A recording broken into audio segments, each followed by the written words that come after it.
know the YouTube is delayed by a few seconds. Yeah, you're not seeing the delayed. Okay. Okay. Well, good morning, lovely people. It is Tuesday, the 24th of January. Welcome to TDA, the day after your favourite news platform and the home of popular culture as defined by the culture. And as always, lineup is lit. Let's introduce ourselves. Morning, people. It's your boy Big Moss from the east side of the bridge. You know what I'm going already. You act like you're not a morning person. You're an appropriator. You're You definitely a reckon? morning person. Do you think I'm a morning person? You definitely are. You're in a good mood in the morning. You be doing karaoke, skin is glowing, you don't even look tired. I think we need more energy in the morning. Tuesday it's a breakfast show. Like, people are at home, we need to, like, pick it up. Like, What do you want from me? like, What do you want from me? like you know, like the TV voice, like, morning, guys! Good morning! Yeah, all of that. That's funny. Okay, that's fine. You can do it then. I ain't going like that. Exactly. You got my voice box here doing overtime. Nah, man. We're always in good moods. When we get into it, we get into it. Love it. But yeah, I am your favourite shade queen, my own royalty. And they call me E-Man, the pro-black activist, TDA producer, and news analyst, melanin jam-packed. That is right. How's everyone doing this lovely, lovely morning? All good, you know? Can't Is it complain. good? You know, I get it. The energy does need to rise up a little bit. I get it. Have you had coffee this morning? I don't drink coffee. That's why. No, I always have herbal tea though. Brent is so lovely. Girls. Herbal tea don't sound like an upper. Sounds like a downer. Sounds like what? Like a. No, you know, it really gets you like it's Maybe it depends on the herbals. in the herbs, yeah. No, it gets me like very calm and relaxed and feeling good. Before the topic of the day gets my high blood pressure going. So, yeah, I'm more of a herbal tea kind of babe. I can't have like tea and it makes me fall asleep. Coffee makes me fall asleep. Yeah, it just doesn't do what it's meant to do. Energy drinks make me fall asleep as well. How is that, though? I don't know. I just think there's no chemicals put in anything that can override me when I'm ready to sleep. That's And I'm ready to sleep all the time. That's the same with me as well. Yeah. Well, you got low iron. Nah. I Where'd just you like get that coffee just don't work. It just doesn't work. I remember when I was at uni and I'd have an energy drink because I wanted to do like an all-nighter. I'm like, girls, I gotta go. 30 minutes ago, I've got to go to bed. It just doesn't work for me. Not caffeine, none of that stuff. No. Maybe you're not taking it in high enough doses. No, I'd rather take drugs. I feel like that would keep me up. Do you know what? I just saw something on Twitter actually, a quick question. And it was some girl, she just come to realise that hooking up does not mean you've had sex. If you hook up with someone. Yeah. I thought that's what it meant. And we hooked up. Old school it didn't, but I think nowadays it kind of does though. Has it changed? That's what I But was apparently it thinking. doesn't. No, because I think she's right. Like the origins of it, like old school. If Yeah. I remember it, like hooking up with someone does not necessarily mean you chopped. But I think like now the way the language is used. Someone If said you guys hooked up, we hooked up. Yeah, but to be fair, someone said that it's quite vague, so it's anything from kissing, which would make sense to be fair. okay. That we hooked up. I don't know. I guess depends. Yeah. Language of all that stuff is weird. That's very much American, though, no? Yeah. That Yeah, particular phrase. So what's the English version? because apparently Australians, for them, it's making out. Where it's making out kissing. Yeah, making Yeah, out is that's what I kissing was and thinking. touching. Yeah, that is though. But it's like English people. They say when they say you got off with someone Isn't going off with someone? kissing. Oh, is it? If you had it off with them, Okay. Well, that's sex. Oh, What about Lincoln then? Isn't that the same as kind of... oh yeah. Lincoln up. is. That's true. Yeah, Lincoln. Oh, I see what you're Lincoln is saying. like friends with benefit though. oh, you say Lincoln's like hooking up. Lincoln is hooking up. Yeah, Lincoln. Yeah, actually, yeah. Hooking up. Lincoln is our version of hooking up. But then Lincoln doesn't always mean sex. That's what I'm saying.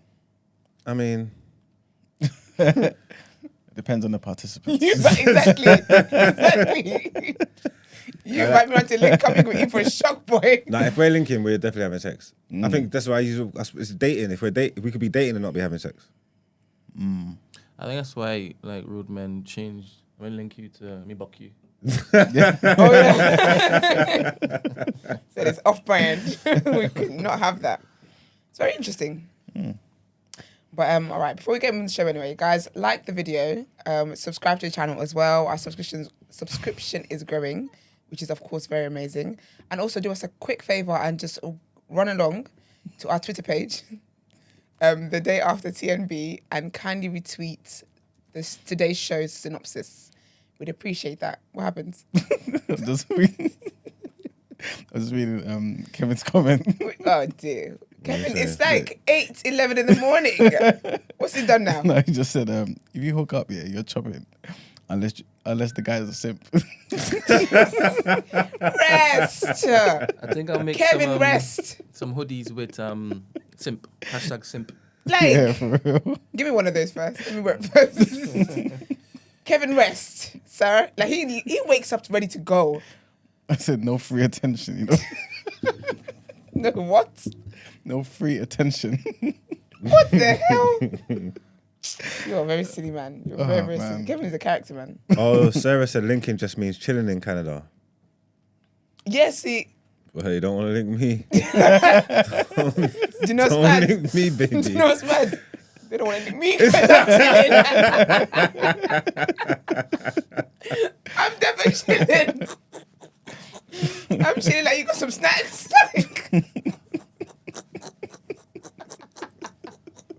Swear language is so important. Important. Ay.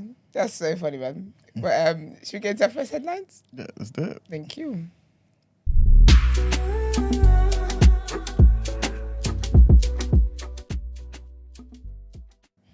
All right, so our first headline is a trigger warning.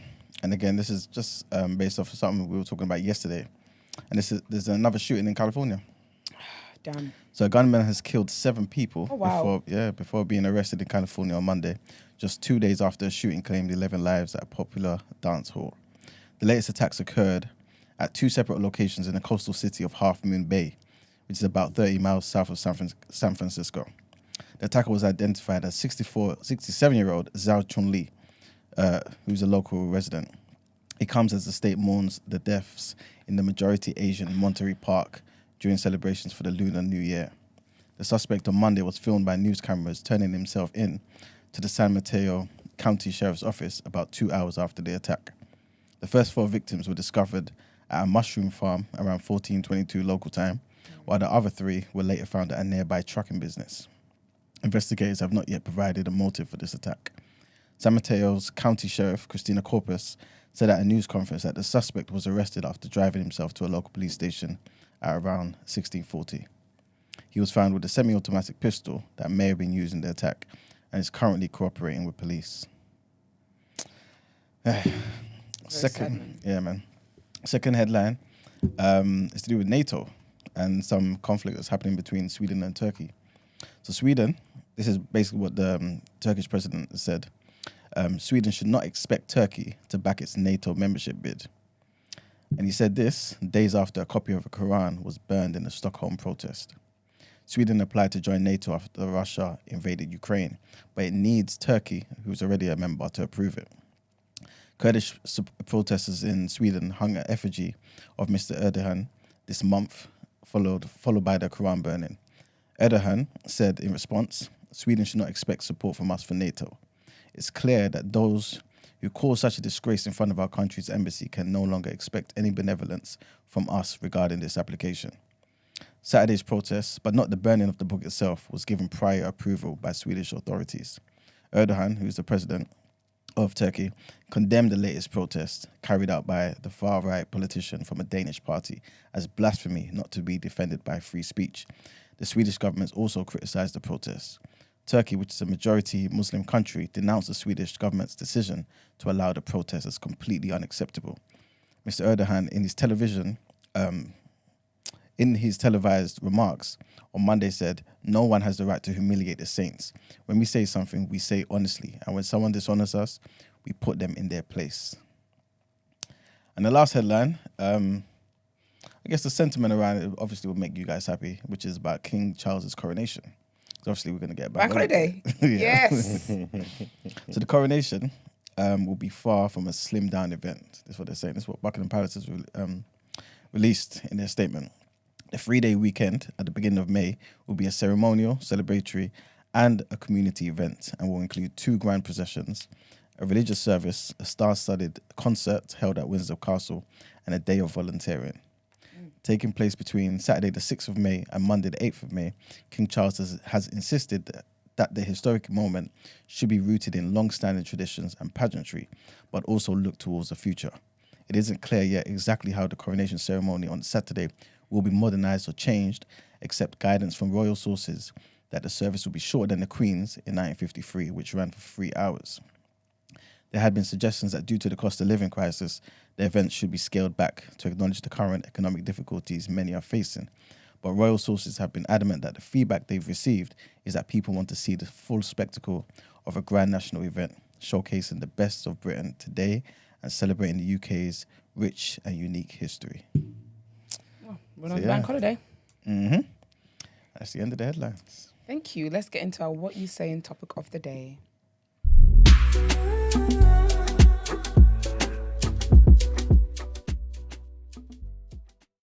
All right, so today's topic of the day, this is something that we kind of touched on in a previous show last week, but I thought it would be good for us to further, investigate it and whatnot.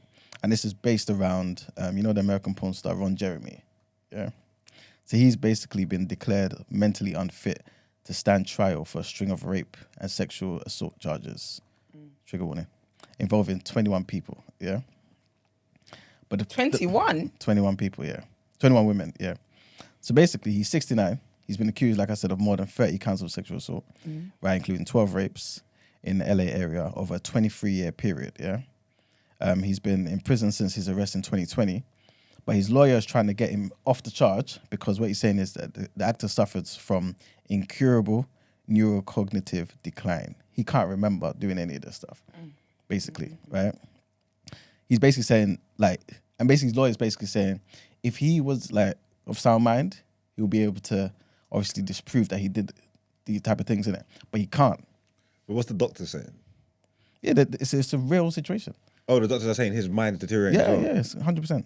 Oh, that's a shame. You can deteriorate in jail. And the judge basically said, because of that, basically we're gonna What? get rid of the case. Yeah, that's what I said last week. He's not fit to stand trial. How do you? I thought we were doing hypotheticals last week. No, but how do you? No, that was real. How do you? You're not gonna be able to go through it all. For real, if he's that mad and it's real, then just put him in the home. Because what are you gonna do? Because he gets to play bingo with his little friends. No, but he can't recant no stories. He can't. Yeah, but remember my plan last week? No. So he's put in jail, put in a cell, right? Obviously, he can't remember any of these things. He wakes up the next day. He wakes up one morning. Let's say his first day in jail, first morning in jail.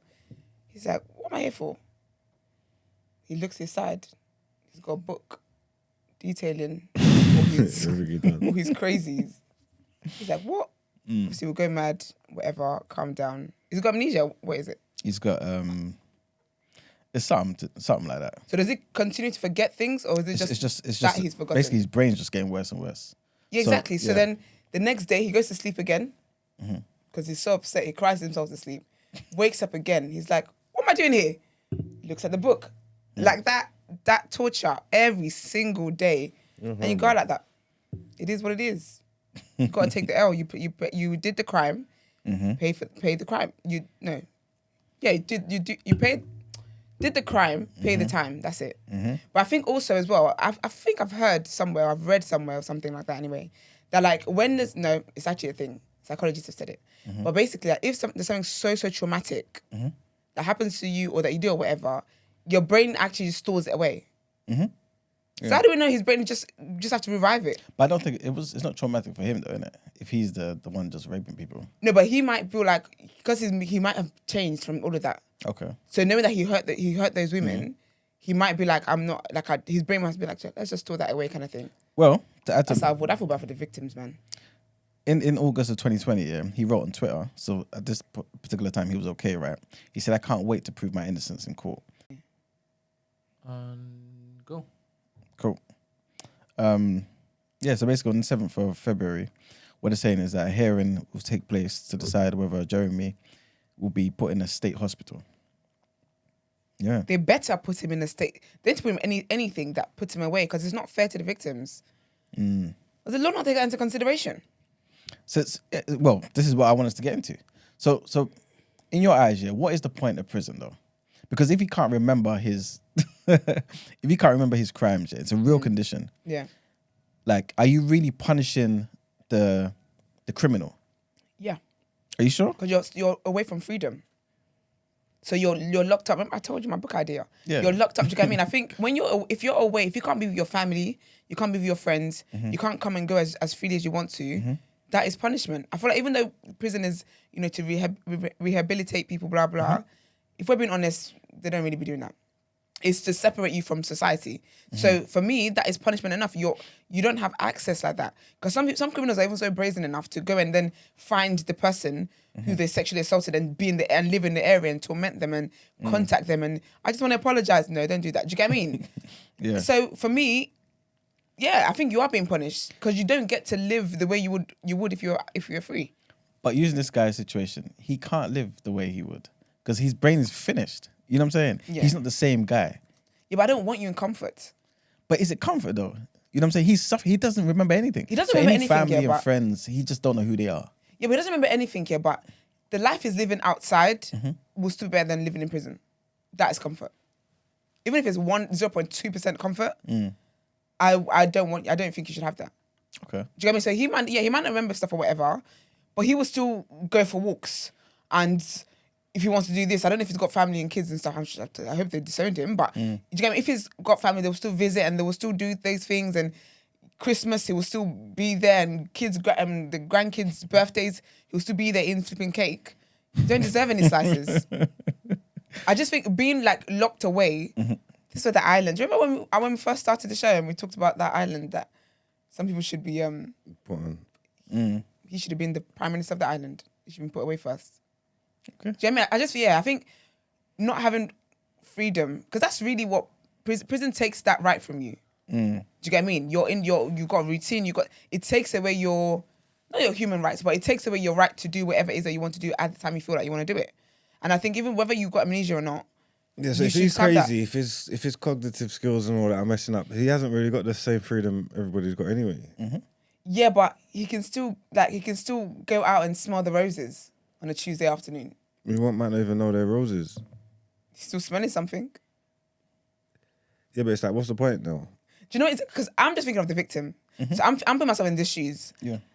You telling me that this man's life is no longer the same because he forgets things or whatever, that doesn't help me. I still want you, I want you to hurt in whatever way you he's can. on remand. He's been in prison for a couple of years. What they're saying is, they can't do the process because they can't trial him now. Yeah, but they know he did it. How? They can't prove it. Yeah, He's been still have the accused. court case. It's allegedly. But 21, one person, okay. Two people, all right, maybe they're friends and they're trying to get you down. 21, But there's no smoke without fire. And I just think that saying you forgot is just convenience. So let's meet halfway then. He's not saying he forgot though, remember? Like, he just doesn't know anything. You know what I'm saying? I'm sorry, I'm not he buying hasn't that, man. forgotten it necessarily. He just doesn't know where he is, who you are, nothing. He's just he's just gone. Yeah, I can't separate, nah. Okay. Because I know what you did to me. So whether you've forgotten, nah. Would you say karma is an act of God? No, because everybody gets karma.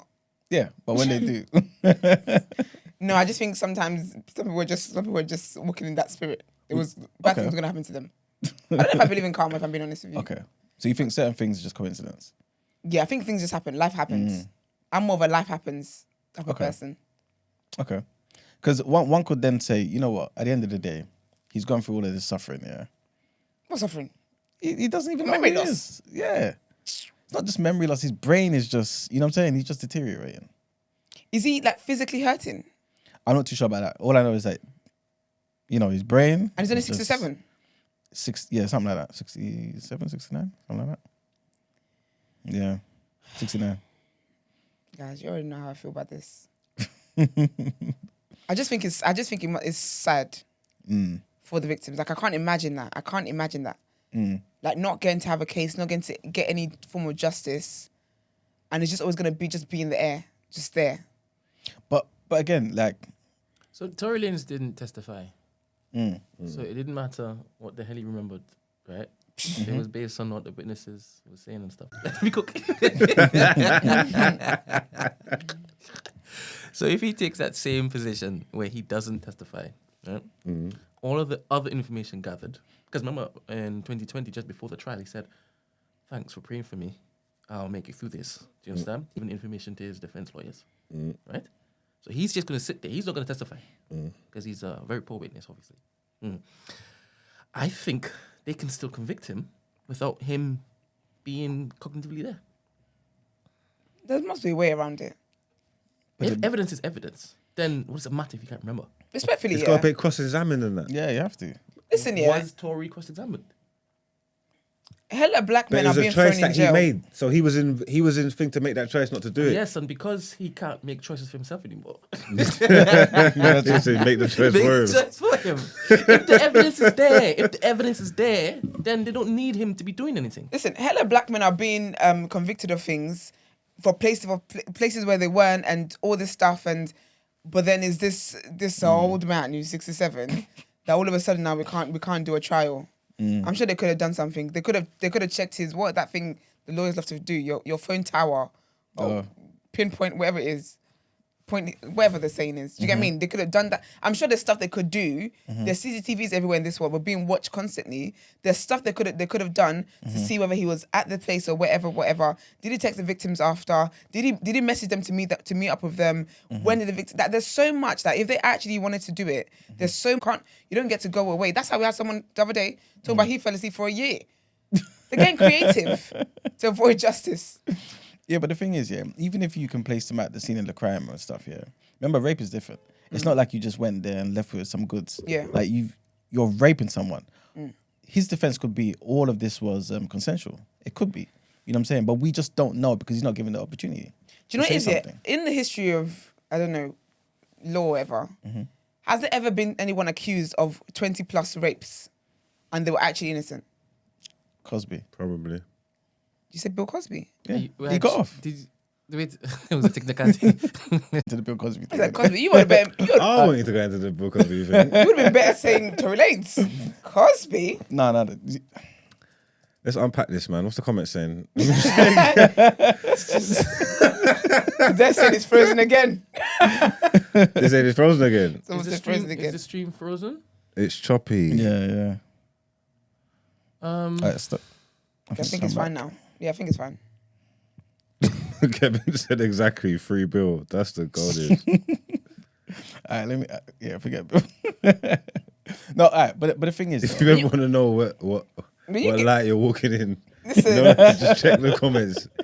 Give you a barometer. When of- you get Kevin's cosign, it ain't it. no, the thing is, it obviously depends on certain things, right? My thing is, Bill's side, right? I think you still need a certain amount of evidence. You have to, because you're putting. Look at the situation with what's his name, Mendy, the other day. He Remember passed there, Mendy? the Man City player. Remember? Do you know what? There's so many footballers committing crimes, sexual crimes these days. I can't keep up anymore. So Yeah, but his ones, the second the girl started, I knew, all the ones that he beat bust, I knew he was busting him. The second the girl started talking, I was like, oh, this is disgusting, man. The things that they're saying is, why did the court overturn? Because prosecutors violated Mr. Cosby's rights by reneging on an apparent promise not to charge him. The court majority ruled.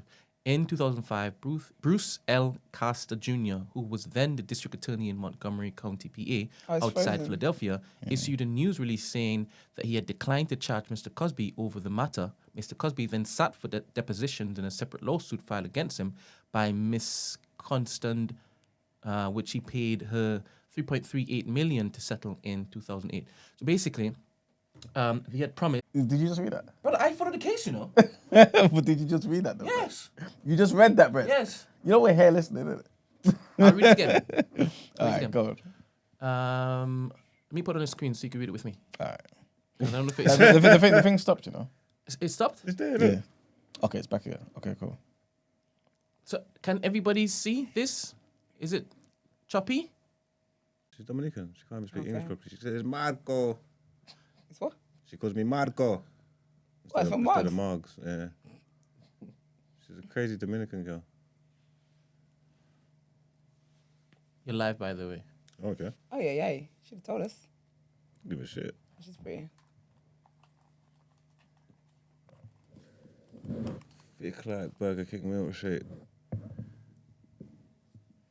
Do you want to? Can we share the picture with the people? No, you can't post pictures. People put Well, pictures on can we internet. continue no then? consent.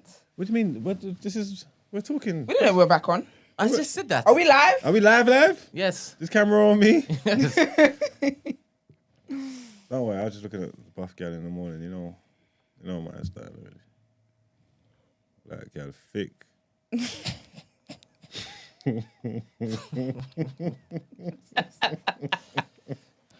All right. So annoying. So yeah, Bill Cosby. I'd be silent. Bill Cosby. What was it talking about Bill Cosby? Bill Cosby. Nobody mentioned Bill I think Cosby. you should leave Bill alone. Okay, Yeah, let's Bill move Yeah, I on. think you should. I don't even know who Bill Cosby is. I think you should. Yes. And I hope his name is never brought up again. Are we still on the run? Are we still on the run? Yeah. Still on what? On Run. Run. On On Run Jeremy. That's the guy. That's his name. The guy that's brain deteriorating. Oh, That's his name. I forgot. He was a nasty man as well. He wouldn't wash and all that. What? Serious? He wouldn't wash and all that. He was dirty. What did you He forget look, he he smells? looked dirty though. Yeah, like smells like just like. Or maybe he forgot he's Horrid in that. he can't smell himself. And I think the things were still linking him. And that. Remember, he was like a superstar porn star man, innit? Oh, is it? Yeah, even though like he's old and looks Like he funny did and all that. porn? Yeah, he's a proper porn that's star. that's his Oh, thing. is it? Yeah. Yeah, a lot of the things that he was troubling were like girls from the industry and stuff. And he never used to shower and stuff. Yeah, he's a nasty man. There's a documentary. I saw he's on Netflix, I think. I don't Give know, me man. itch. I didn't even know. That ain't it. Yeah, I've seen some of it. 'Cause I didn't know he was on badness like that. I thought he was just a normal porn man. Oh, Brian, we need a new link for the tweet, don't we? No, it's the same thing. The same link? Okay, okay. Apparently he's on wickedness. Boy. That's mad. So I guess the last question is, is a person, a man, woman, whatever, are they their mind or are they their body? Because a lot of the time, like I said last time we spoke about this, you get people who, their grandparents or whatever, parents, God forbid, they've got Alzheimer's and all that type of stuff. And they say they're not the same person anymore. They don't remember anything, right? And so it's like, one could argue that you're punishing somebody for doing something they didn't do. Like, they're not the same person anymore. Are you really punishing the criminal? Do you get where I'm coming from? Yeah, I definitely get where you're coming from. But I think for me, I'm too empathetic for my concern to be the criminal. Where does the line drop? If someone killed someone and then the next day dropped and bumped their head and don't remember nothing, are you not allowed to try them? Is the person dead? Yeah, good point. Well, the person they killed. Yeah. Yeah. Exactly. So, you bumped your head or not. Is there evidence? Is clear evidence though in that situation? Is there clear evidence in that situation, in that scenario? Because if there's no clear evidence, that person still needs to be taken to trial. Because that's the thing with sexual assault, is that it just allows too many people to really just get away with foolishness. Even if it's saying the clear mad, evidence, man. if you're a suspect, you're 21. involved in the first place. If you're a suspect, are you saying that you're not eligible to be a suspect because you can't remember what happened? That's what I'm saying. you- And there's you must- 21. yeah. 21. Bill Cosby's one, I know I just brought that out thin air because it's never mentioned before. But like, everyone had the same story.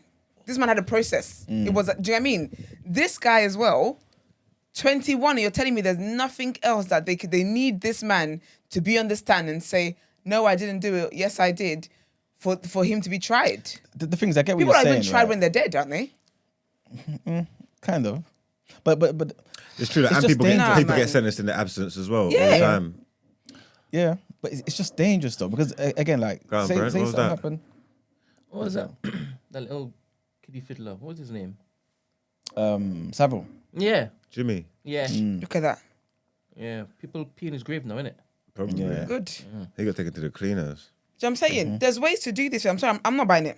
But obviously it wasn't the same degree. But people were trying to say the same thing about Cliff Richard as well. But he was alive to beat the case and say this is foolishness. Don't dirty my name. You know what I'm saying? Again, Yeah, like but was it if- 21 people? No, but Exactly. No, of course not. 21, 21 people cannot come forward and there's no smoke without fire. 21. Honestly, yeah, Yikes. I understand what you're saying. I fully understand what you're saying, right? Especially when the numbers are that large, right? But I just feel like it's dangerous because then we're now creating thresholds where it's like, okay, you know what? If I want to do something to this particular guy, I just need to get enough people to get over this threshold. Again, look, this is why. That's not how sexual assault works. No, but that's how it can work in the mind of somebody who wants to do something bad.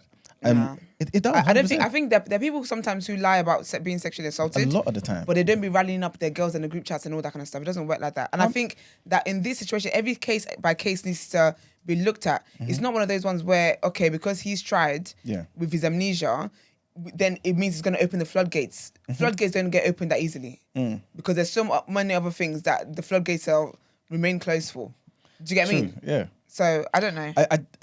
Again, I fully understand what you're saying. I just feel like it's a bit dangerous, right? Because again, if you look at the whole Benjamin Mendy case, right? If something, God forbid, happened to Mendy, and we use the same type of logic and stuff, we're gonna put him in prison because there were like 9 people that said he raped them, and they were lying. I don't know the details of his case, so I can't speak on that because again, like we've established, people begin off technicality. So this one technicality. I don't know that they looked at the case said and all he that. actually didn't do it. No, No, he they got not guilty on enough of them. The stories, the girls went up there, told their stories, and the jury said no, not guilty. They were Well, you know lying. that just because you're found not guilty doesn't mean it didn't happen. Yeah, but for real. But I think something like that, you'd probably want to just look into it so you can form for your own opinion. Because when you hear that's what I'm saying. when you hear some of the stuff that they're saying, you think like you question it to yourself. Like when you hear the story, how it goes, like you're saying, that don't. Yeah, I'll definitely have to look. I can't. Yeah, I'll have to look into that before I make a comment on that. But just because someone is found not guilty in court does not mean. Was Judge Cosby? What's his name? Bill Cosby. So does that Was mean he just found not because guilty? someone's found guilty as well, it doesn't mean that? No, of course not. Because of course we know that some people are imprisoned unfairly and stuff. Oh, so- Again, it's a case by case situation. Are you saying free Tory? Absolutely not. Oh, I'm saying take that man back to Canada I was just checking. and lock the borders. Don't let his little leprechaun looking at us ever come back again. Are you saying after he does the time? I'm saying get him to Canada jail if we have to make sure he never escapes. That's what I'm saying. You know, little people that can squeeze out tight spaces. Get him back to Canada, bro. That's what you do. But I just think case by case. Obviously, it's a case by case situation. Yeah. Like I've sat on here. I've talked about Centoya Brown, who she did kill her pimp, but this guy was abusing her for years or whatever, and she was tried as an adult even though she was a kid. Like there's so much stuff that goes on with the justice system. But I think just someone saying, "Oh, he's got amnesia now," even though 2 years ago the amnesia wasn't there. It's a bit worse than I don't know, just man. amnesia. I don't care. Listen, I don't care. I don't care if he speaks pidgin language now. Go and coo on the stand, bitch. I don't. Oh, I stop saying that word. I don't care. I just think, I think for me, I just always think about the victims, and I just think, especially with sexual assault, something that's so dismissed, and if you don't have evidence where like a hidden camera, even then there'll be some kind of technicality of, well, you didn't ask for the consent when you filmed them, okay, but they didn't ask for my consent when they assaulted me. Like there's just always so much of sexual assault that I just think, okay, here we go again. You know what the thing is, right? Obviously we're gonna wrap up in a minute. Yeah, I feel like with the sexual assault stuff, I don't think you're ever gonna get humanity to kind of just agree on one way And that's sad. to deal with it. But no, it's because it's dangerous. We're dealing with human beings who can be very devious. You know what I'm saying? Yeah. Like we've seen many a times where people lie about certain things. We've seen many times where people get away with doing the most heinous crimes. You know what I'm saying? But a bit of I'm going left here. But do you feel like there should be a cap on the amount of time you can report a crime? No. No matter what, regardless of the time. Nah, if 50 years time is when you're brave enough to come forward and speak, then that's when you come forward and speak, and if the person's still alive. And I there's don't evidence, like they can stuff do like that, man, because it's just like things can be like determined wrong, man. I think there should be, man. Like certain times, there's certain. Okay, cool, yeah. I don't even know why I don't want to talk with that anymore. I don't. That's what I was gonna do. Yeah, I was gonna let you land. No, I don't want to land. I don't think. Because you know, my thing is dangerous, like isn't it? my thing. This one. The thing that goes on with abuse here, sometimes like it's so much deeper than just you're not speaking up or whatever it is. And sorry, but that trauma stays with me for the rest of my life. So if in 20 years time, in 30 years time is when I'm confident enough to be able to speak up about this, then that is when I'll speak up about it, and that's when you'll be locked up.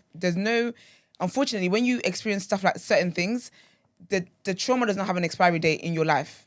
That It's whatever blurry. happens It's with blurry. life. The lines are so blurry, yeah, because obviously people get some, like especially like celebrity and stars and stuff, yeah, they get afforded a certain amount of treatment that other people won't. They can get away with things that people won't. Yeah. People will allow certain things, sometimes whether it be wrong, whether it be right. Yeah. You also got to take into account people get manipulated, innit? You know what I'm trying to say? manipulating someone's not necessarily illegal. Like, you know what I'm trying to say? Like, it's up to, like, you work whatever things you got. There's certain times where things have happened, yeah, but people have been around, I don't know, like celebrities, rock stars, I don't know whether it be comedians, groupies are there, and they allow a certain type of behavior. Yeah. You know what I'm trying to say? And it wasn't forced upon them or anything. It might be, could be seen as untoward or whatever, but everybody was consenting in the situation and they done what they done. Yeah. And then 40 years later, you want to think about that time, what you had, and then thought about it, and then say to yourself, actually, you know what? I wasn't sure how I felt about that. And then say it's a thing, and it's like, but bro, we was there. We was all fine. But you know and what? then now you've had this moral thing, and you want to tell me I done this and I done that to you and all that. It's not fair. 40 years later. I'll tell you why it's fair, because even in that moment, whether she was like, okay, do you know what? Yeah, fine, I'll go along with it. She would have felt uncomfortable. No, but I'm not talking about anybody doing anything like coercive. I'm saying we're together doing what we're doing. Because coercion is illegal, I believe. There you go. Yeah. I'm not talking about anything But you know that untoward. I'm not sometimes, saying like- I'm not saying they got away with doing fucking. I'm not saying that. I'm saying at the time everybody was happy doing what they was doing. There was no malice there. No one left in tears or anything. Everybody was cool doing what they was doing at the time. And then now, because times have changed or you've been in a different space in your life, you want to think about what happened and then tell me that I was wrong for doing that. But we was cool. Yeah. So. I don't know. I think that with things like this, yeah, like sometimes like being coerced into doing something is not overt. It's not like, oh, you must do this or whatever. Like it's in subtle things that people can say. It's in subtle moves that people can make. There's so much more to it than I believe for it to just be dismissed or anything like that. I can't lie to you. No, I heard that. It's just there's way too much about it for it to be that case. And you know the thing is, I'm pretty sure everybody here agrees with you. Yeah, I don't think anything like this should be ever dismissed. You know what I'm saying? Like when you think about, there's just so many things that go into these type of things, right?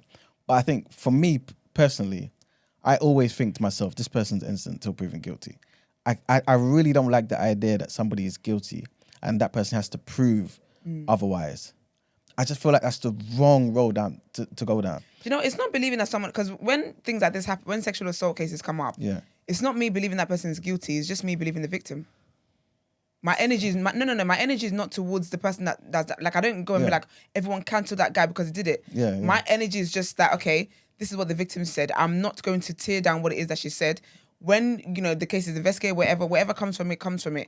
But for me, I can't, when I hear something, I just can't be like, oh, well, I want to hear more that she's got to say. That I physically cannot operate like that. So it's not a case where I'm like, oh, guilty. No, it's just I believe the victim. I'm going to listen to what the victim said. And it's the same energy if it was a man who came forward and said, my wife beats me or this girl beats me or whatever.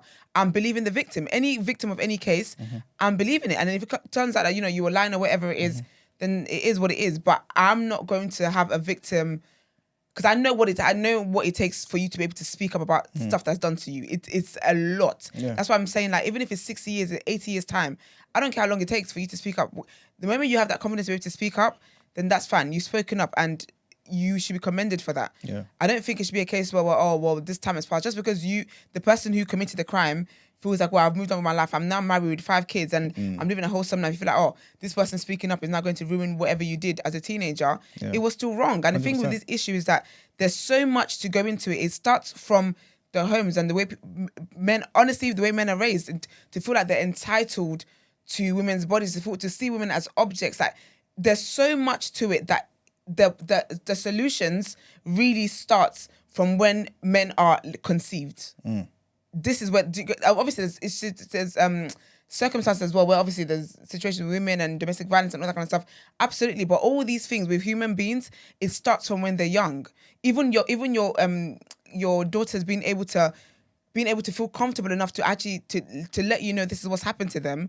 All of that as well starts from young, building that trust with them. That, okay, if this happens to you outside, you can feel like you can come and tell me this happened.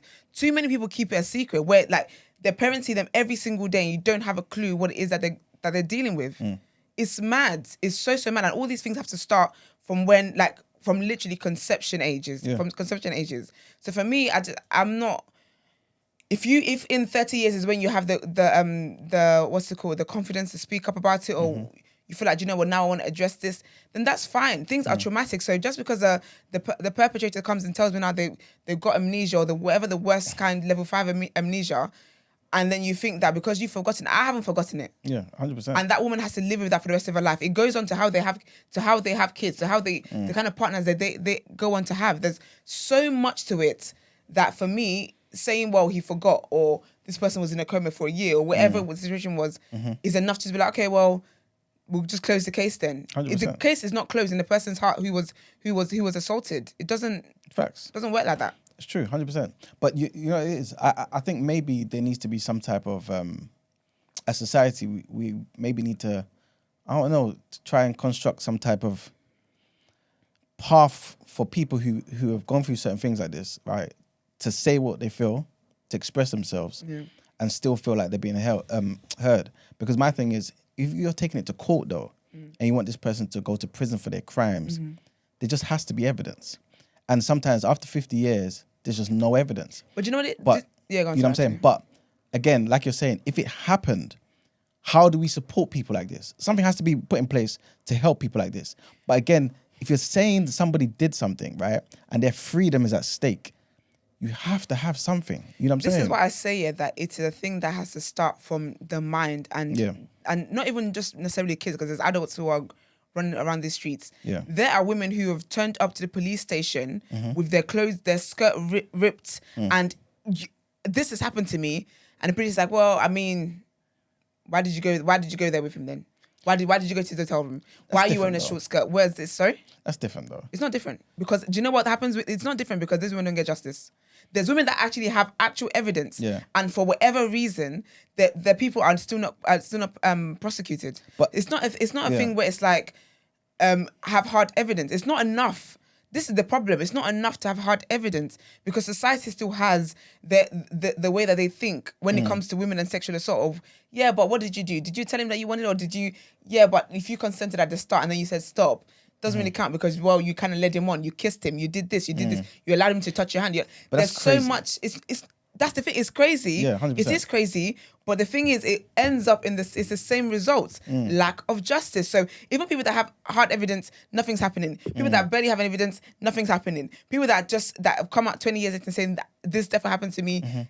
I can tell you this, and I've confronted this person. Here are the text messages. It's like, well, I didn't send those text messages. There's so much to it. Like when you really look into it, there is so much to it that it's not as easy as just have evidence and all your problems will be solved. It isn't. This is why I think, again, because this is something that's important to just to humanity, or at least it should be important to humanity. We need to do something to allow for certain things like that to be heard. You know what I'm saying? So again, people in society can be more sensitive to that type of plight. You know what I'm saying?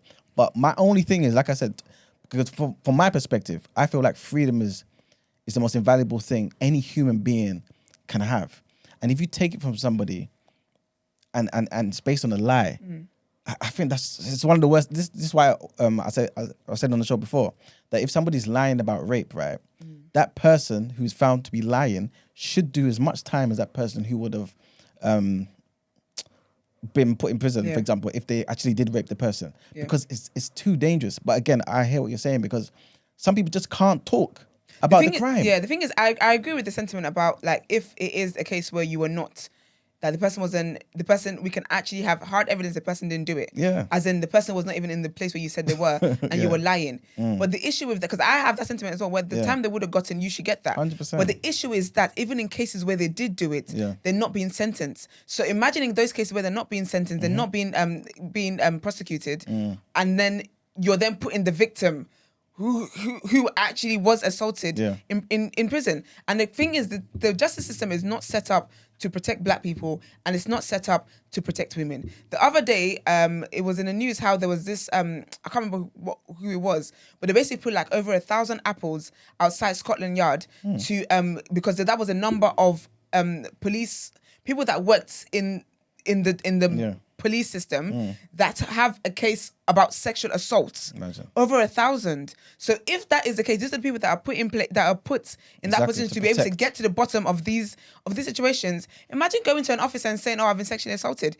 and he has sexually assaulted women. How is it going to help you?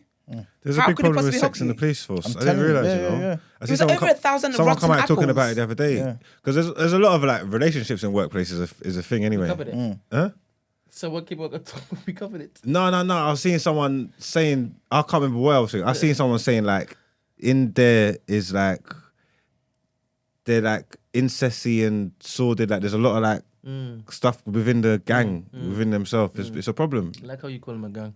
They are a gang. 100%. They're definitely a gang. You get me? The beast. By the way, your brethren Kevin basically said that you've been around Westwood bare times, and because you've never complained about his shenanigans, Westwood never did anything. But I ain't never seen him with no gal.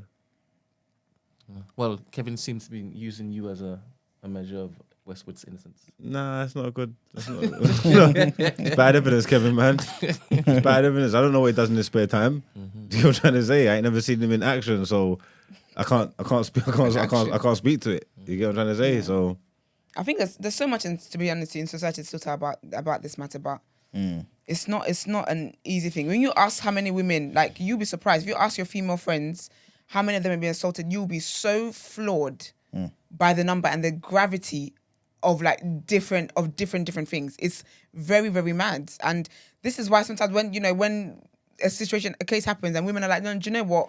I get it, because for other women, it's coming from a real place. It's you're getting support from women who aren't able to speak up, who've been threatened not to speak up, or who have just been like, do you know, this happened, I'm just gonna put it away because it's too traumatic for me to even face. But to have someone talking about you've got amnesia now and then you don't get to be tried, that's. But I don't see how we're going to take steps forward if technicalities like this can happen. 21 people is not a joke. One person, 2 people, cool. It's not cool, but okay. I can see why they say they need evidence. 21 people, when people are being convicted for less, as in you're not even in the place of the crime. They just said, oh, you match the build, off to jail you go. And then you're telling me 21 women came forward, and this man 2 years ago was still tweeting crazy. What was Tory's last tweet? Talking about the weapon formed against me. Weapon formed hard and came hard at that man. But you're telling me 21 people, and now because he can't remember things, we're gonna forget the case. Do you know the thing is? That's like, disgusting. I'm agreeing with everything you're saying, but like the example you just gave about Tory, like human beings are liars. You know what I'm saying? Like Tory's there talking about no weapon formed against me, and he was on the phone. And he's the one. He was on the phone. He's like, oh, she's in hospital now. Oh, what hospital is it? Okay, I'll come after I'm out of here. It's crazy. Okay. yeah, that phone call sounds like he did it. He knew what he did. Oh yeah. He knew exactly what he did. That phone call sounded But like then he did was it. out here doing diss tracks on Insta Live, doing quarantine, doing all that type of foolishness. Talk about she's a liar. Oh, she's just upset because I didn't want to sleep with her and her friends. Doing all this kind of crazy stuff. Nah, but 21 women is They could find if they wanted to do what they wanted to do. But again, I don't believe the justice system is there to protect black people. Especially black men, and it's definitely not there to protect women. Definitely not black women anyway. I mean, I think that's a good way to wrap it up, man. Sure is. Thank you very much. Let's get into our next headlines.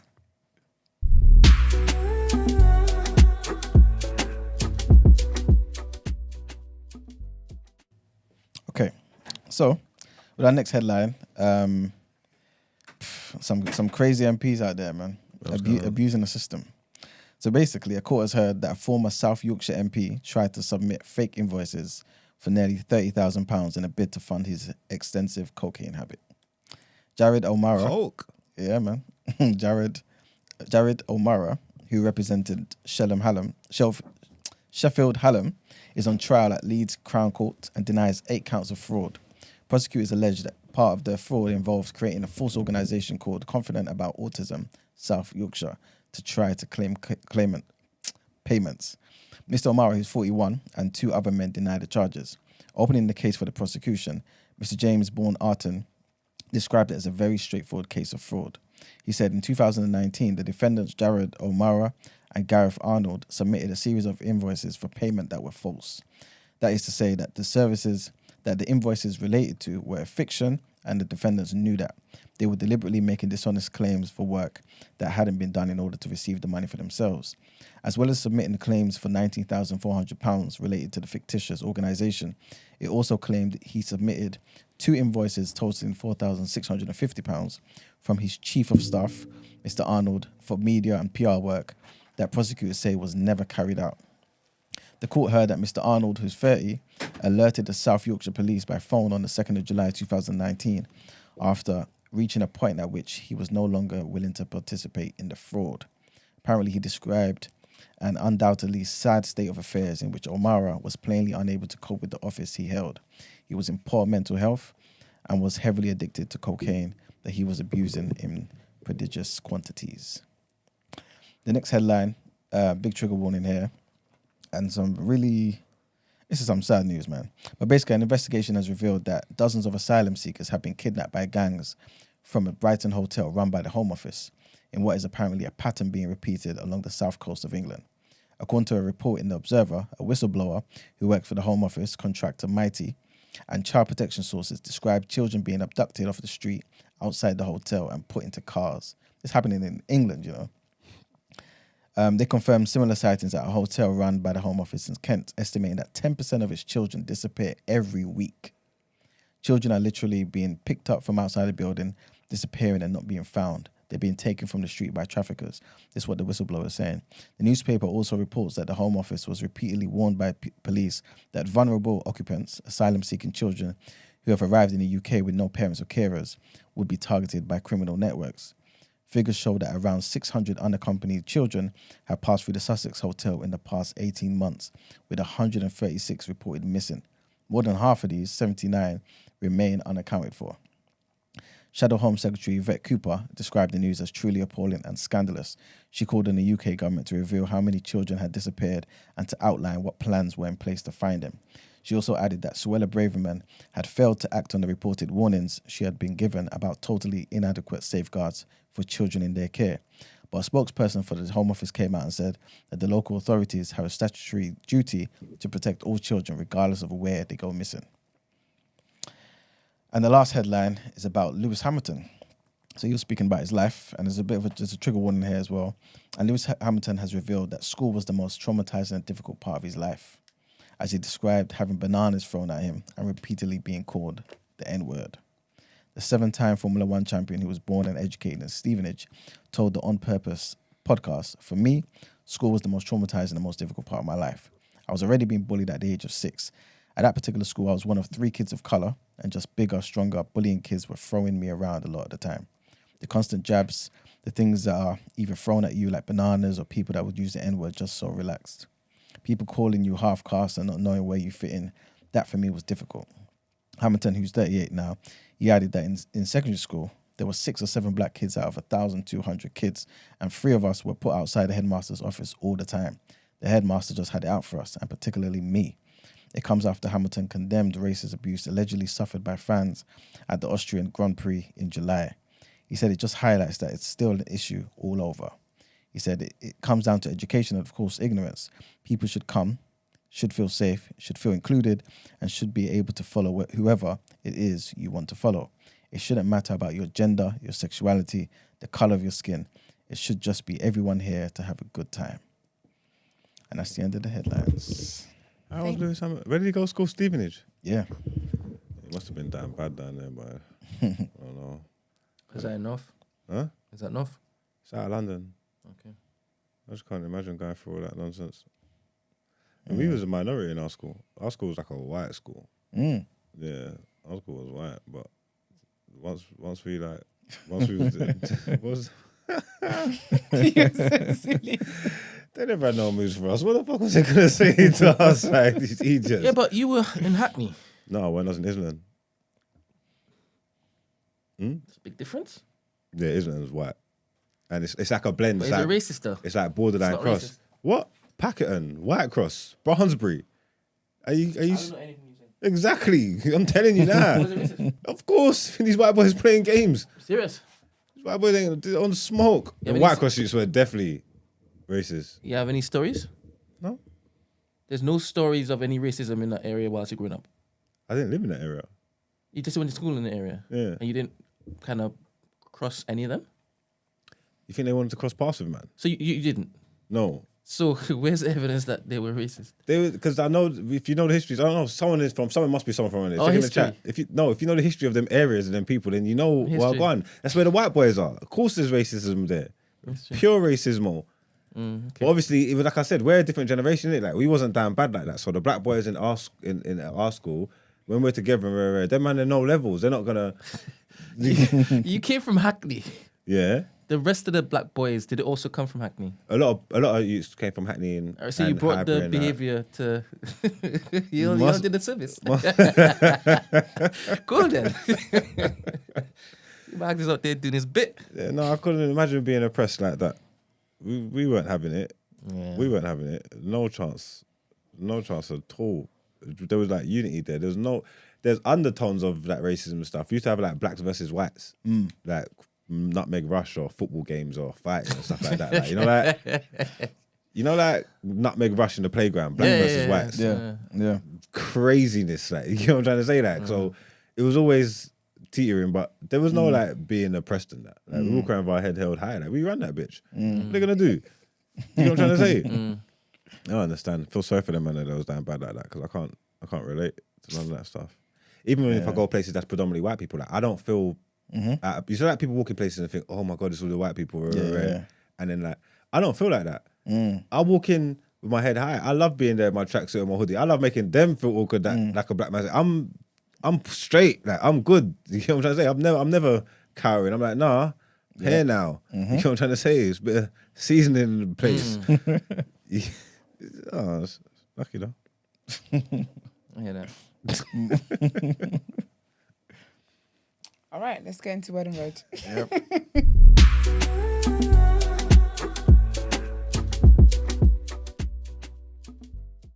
You don't have that mentality. Appreciate that. Raised right. So okay. I appreciate that. All right, so I've got quite a bit for you guys today, actually. So stay with me.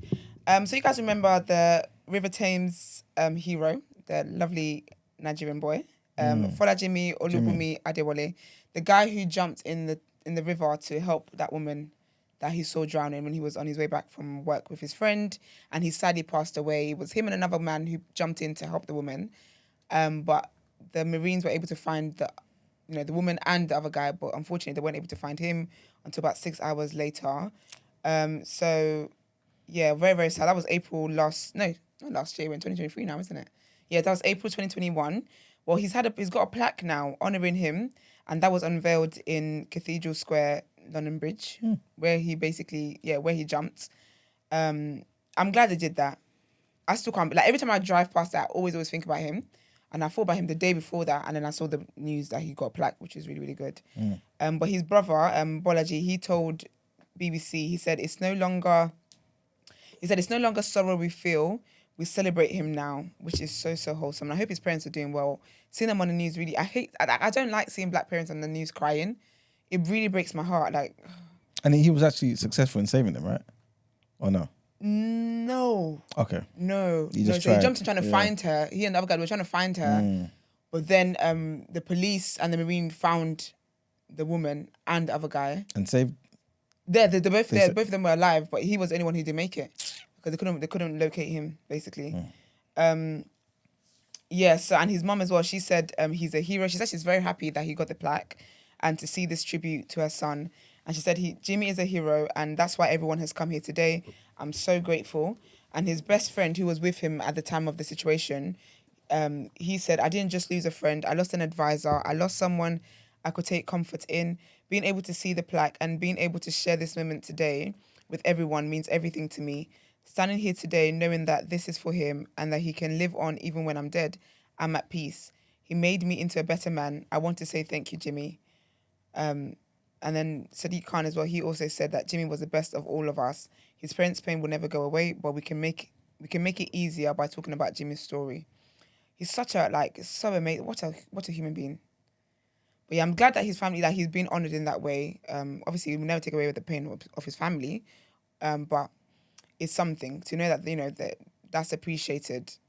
It's just very lovely. And Yeah, and to be honest, I'm glad his friend was able to see him as well, because his friend was saying how, because they worked together, and his friend was saying how that day he had just called him last minute, like, oh, there's a shift. Do you want to work? Like, do you want to work with me? And he was like, oh yeah, sure, I'll go. And that was the last time he ever saw his friend. But rest in peace to him. Very, very lovely young man. And my next bit of news is about Cheryl Cole. I know we were talking about Fight for This Love the other day. I think she's so pretty. I know she's got her alleged racist situation. But It's not alleged. She punched a woman up. do you have evidence to prove it? Her battered face. Well, Cheryl, anyway. So you guys know So remember when she was on X Factor? Mm-hmm. Remember One Direction?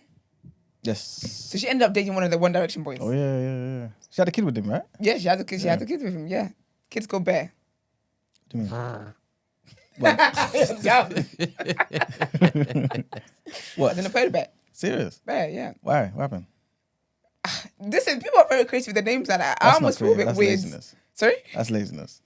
They were just watching Bear Grylls and then They're like, chose Bear, LD. these niggas. But basically, she said how she wanted to actually have another child. So Bear is currently 5. I think he's like 6 in a few weeks or whatever.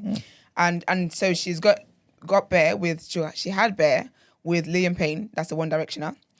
And and so basically she was saying how she wanted to have another child and blah, blah, blah. But basically since COVID, it actually has kind of changed post-pandemic, and how there's just the state of the world.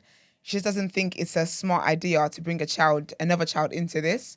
And she was saying how obviously the age gap now is kind of, spaced out a bit too much as well. So yeah, but she was like how she's also open to adopting other children and doing it in that way.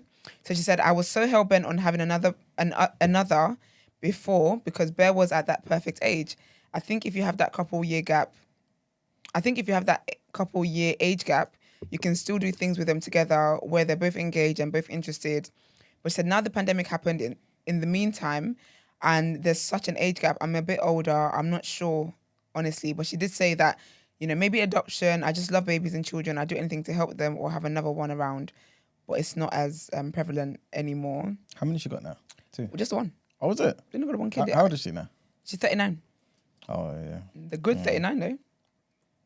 She said, also in the process of the pandemic, I looked around at the world and I thought this world is a bit crazy. Is it a sensible idea to bring a soul into all this madness? And that's what I really thought was very interesting. That people, because obviously sometimes I feel like when we have, having kids it's a selfish act. I hope everyone knows that. So having kids is a selfish. Allegedly. Ain't nothing alleged about it. It's not selfish. It's facts. Having kids, it's a selfish act. I think I like it when people kind of think about just beyond what it is that they want, just beyond that companion and, this will, perfect my life image and whatever. And I just thought it was interesting that she said that, thinking about the state of the world and is it smart to bring another child? And obviously she's going to be doing a West End doing a West End play soon, 222. It's a ghost story. If anyone's into stuff like that, go and check her out out there. But I just thought it was really, really interesting to say that. But then I was also reading a story, because she was part of the girl group Girls Aloud, and one of them passed away. Sarah passed away from breast cancer, and I think she was saying how even with that as well, that kind of just it just changes your perspective on so much in life. But I just wanted to share that story. I just thought it's good when I see people doing family planning and think obviously not, I like family planning whatever way it shows up. It shows itself, and I thought it was good. I thought it's nice to think of the state of the world, because even talking about her son and having to do West End, she was talking about for 6 years she's been putting him to bed and all that kind of stuff, and obviously with her job now, she's not going to be able to do that. And I'm sure this is one of the reasons as well she thought, if I have another child, would that be helpful, my situation? I think it's always very important to think about. Sometimes 100%. People just think about what it is that they want and don't think about what kind of parent you're going to end up being to the child. That's why I say the thing I say about, what I'm saying? And I don't know what you're saying. And I don't want to know what you're saying. Don't try tag team me into your mess. A bit of a side note, yeah. Can I ask your opinion on this? Here we go. Why is Cheryl Cole still a Cole? Because she's not. She's Cheryl Tweedy. But we still call her Cheryl Cole in that, right? Because Cole's stuck. Just like that ring is going to stick on my finger when you propose to me. No, because sometimes the paperwork sometimes. I've seen people get married, and they don't want to, and they come over to change that legal documents Yeah, to that's their partner's true. name because the paperwork is long. So if you get divorced and you think I'm about to drop that name, I like the name. It sounds good. I would sue her, man. She ain't 100%. walking around my name. Or if she wants to walk around my name, I want 15% of all future earnings. Yeah, I think that's a good deal actually. Yeah. Sounds like both you're doing drugs. It sounds like. All right, cool. But I'll just take my name. Crack. Yeah, 100%. Take the name. What's the name even? Huh? Because sometimes it's like it's a thing of it's a branding thing. Exactly. Exactly. This is It's why for my branding brand. Yeah. It's not your brand. It's my brand. Ashley Cole was not on X Factor doing Fight for This Love at rehearsals. His It's name's not his Cole. brand. That's his brand. He's not the only Cole going. We've got Jermaine Cole. We've got J. Cole. He's not the only She Cole ain't going. related to any of those. You're right. Don't try it. I said my name. Men really carry this name like my name. What's your name? What It's do you do with the important. name? What do you do So with the you name? want the man's name after you divorce him. You want the man's ring before you don't get married. What do you- Period. You know what I'm saying? It's too much. Too much. It sounded like prison for us. It's a shame then. You better know which prison you're signing up to. That's all I can say. But no, some people just don't. But I think for brand, if I've written books and I've done this and done that, sometimes it's just long to change, innit? But she is Cheryl Tweedy though. Okay. But obviously, Cheryl Cole is just stuck, man. Girl, anybody call you Tweedy. Is Tweedy the most recent marriage then? No, that's her Tweedy's maiden her name. first name. Maiden Oh, name. so she went So back you, to that. yeah, so Okay, exactly. okay, So cool. if you drop your partner's name, you tend to go back to your maiden name. As you We don't should. know you as Tweedy no more. Then then you need to work your brand out from the beginning. To be fair, if he's an idiot anyway, I don't want that name associated with mine. Who actually called? Huh? What you say? Who actually called? Yeah, cause I think he cheated or something like that, wasn't it? Yeah, she was cheating up and down allegedly. And Allegedly. if that's the case anyway, take the name. They ain't giving me. It hasn't got benefits anyway. Is he in the league still? Is he a legend like David Beckham? No, he's Keep happy. the He's name. happily married with kids. Ugh. Keep the name. You and your new wife. This is why I'm thinking. Why does she want to? There can't be like two Coles out there. You know what I'm saying? Hella calls out there.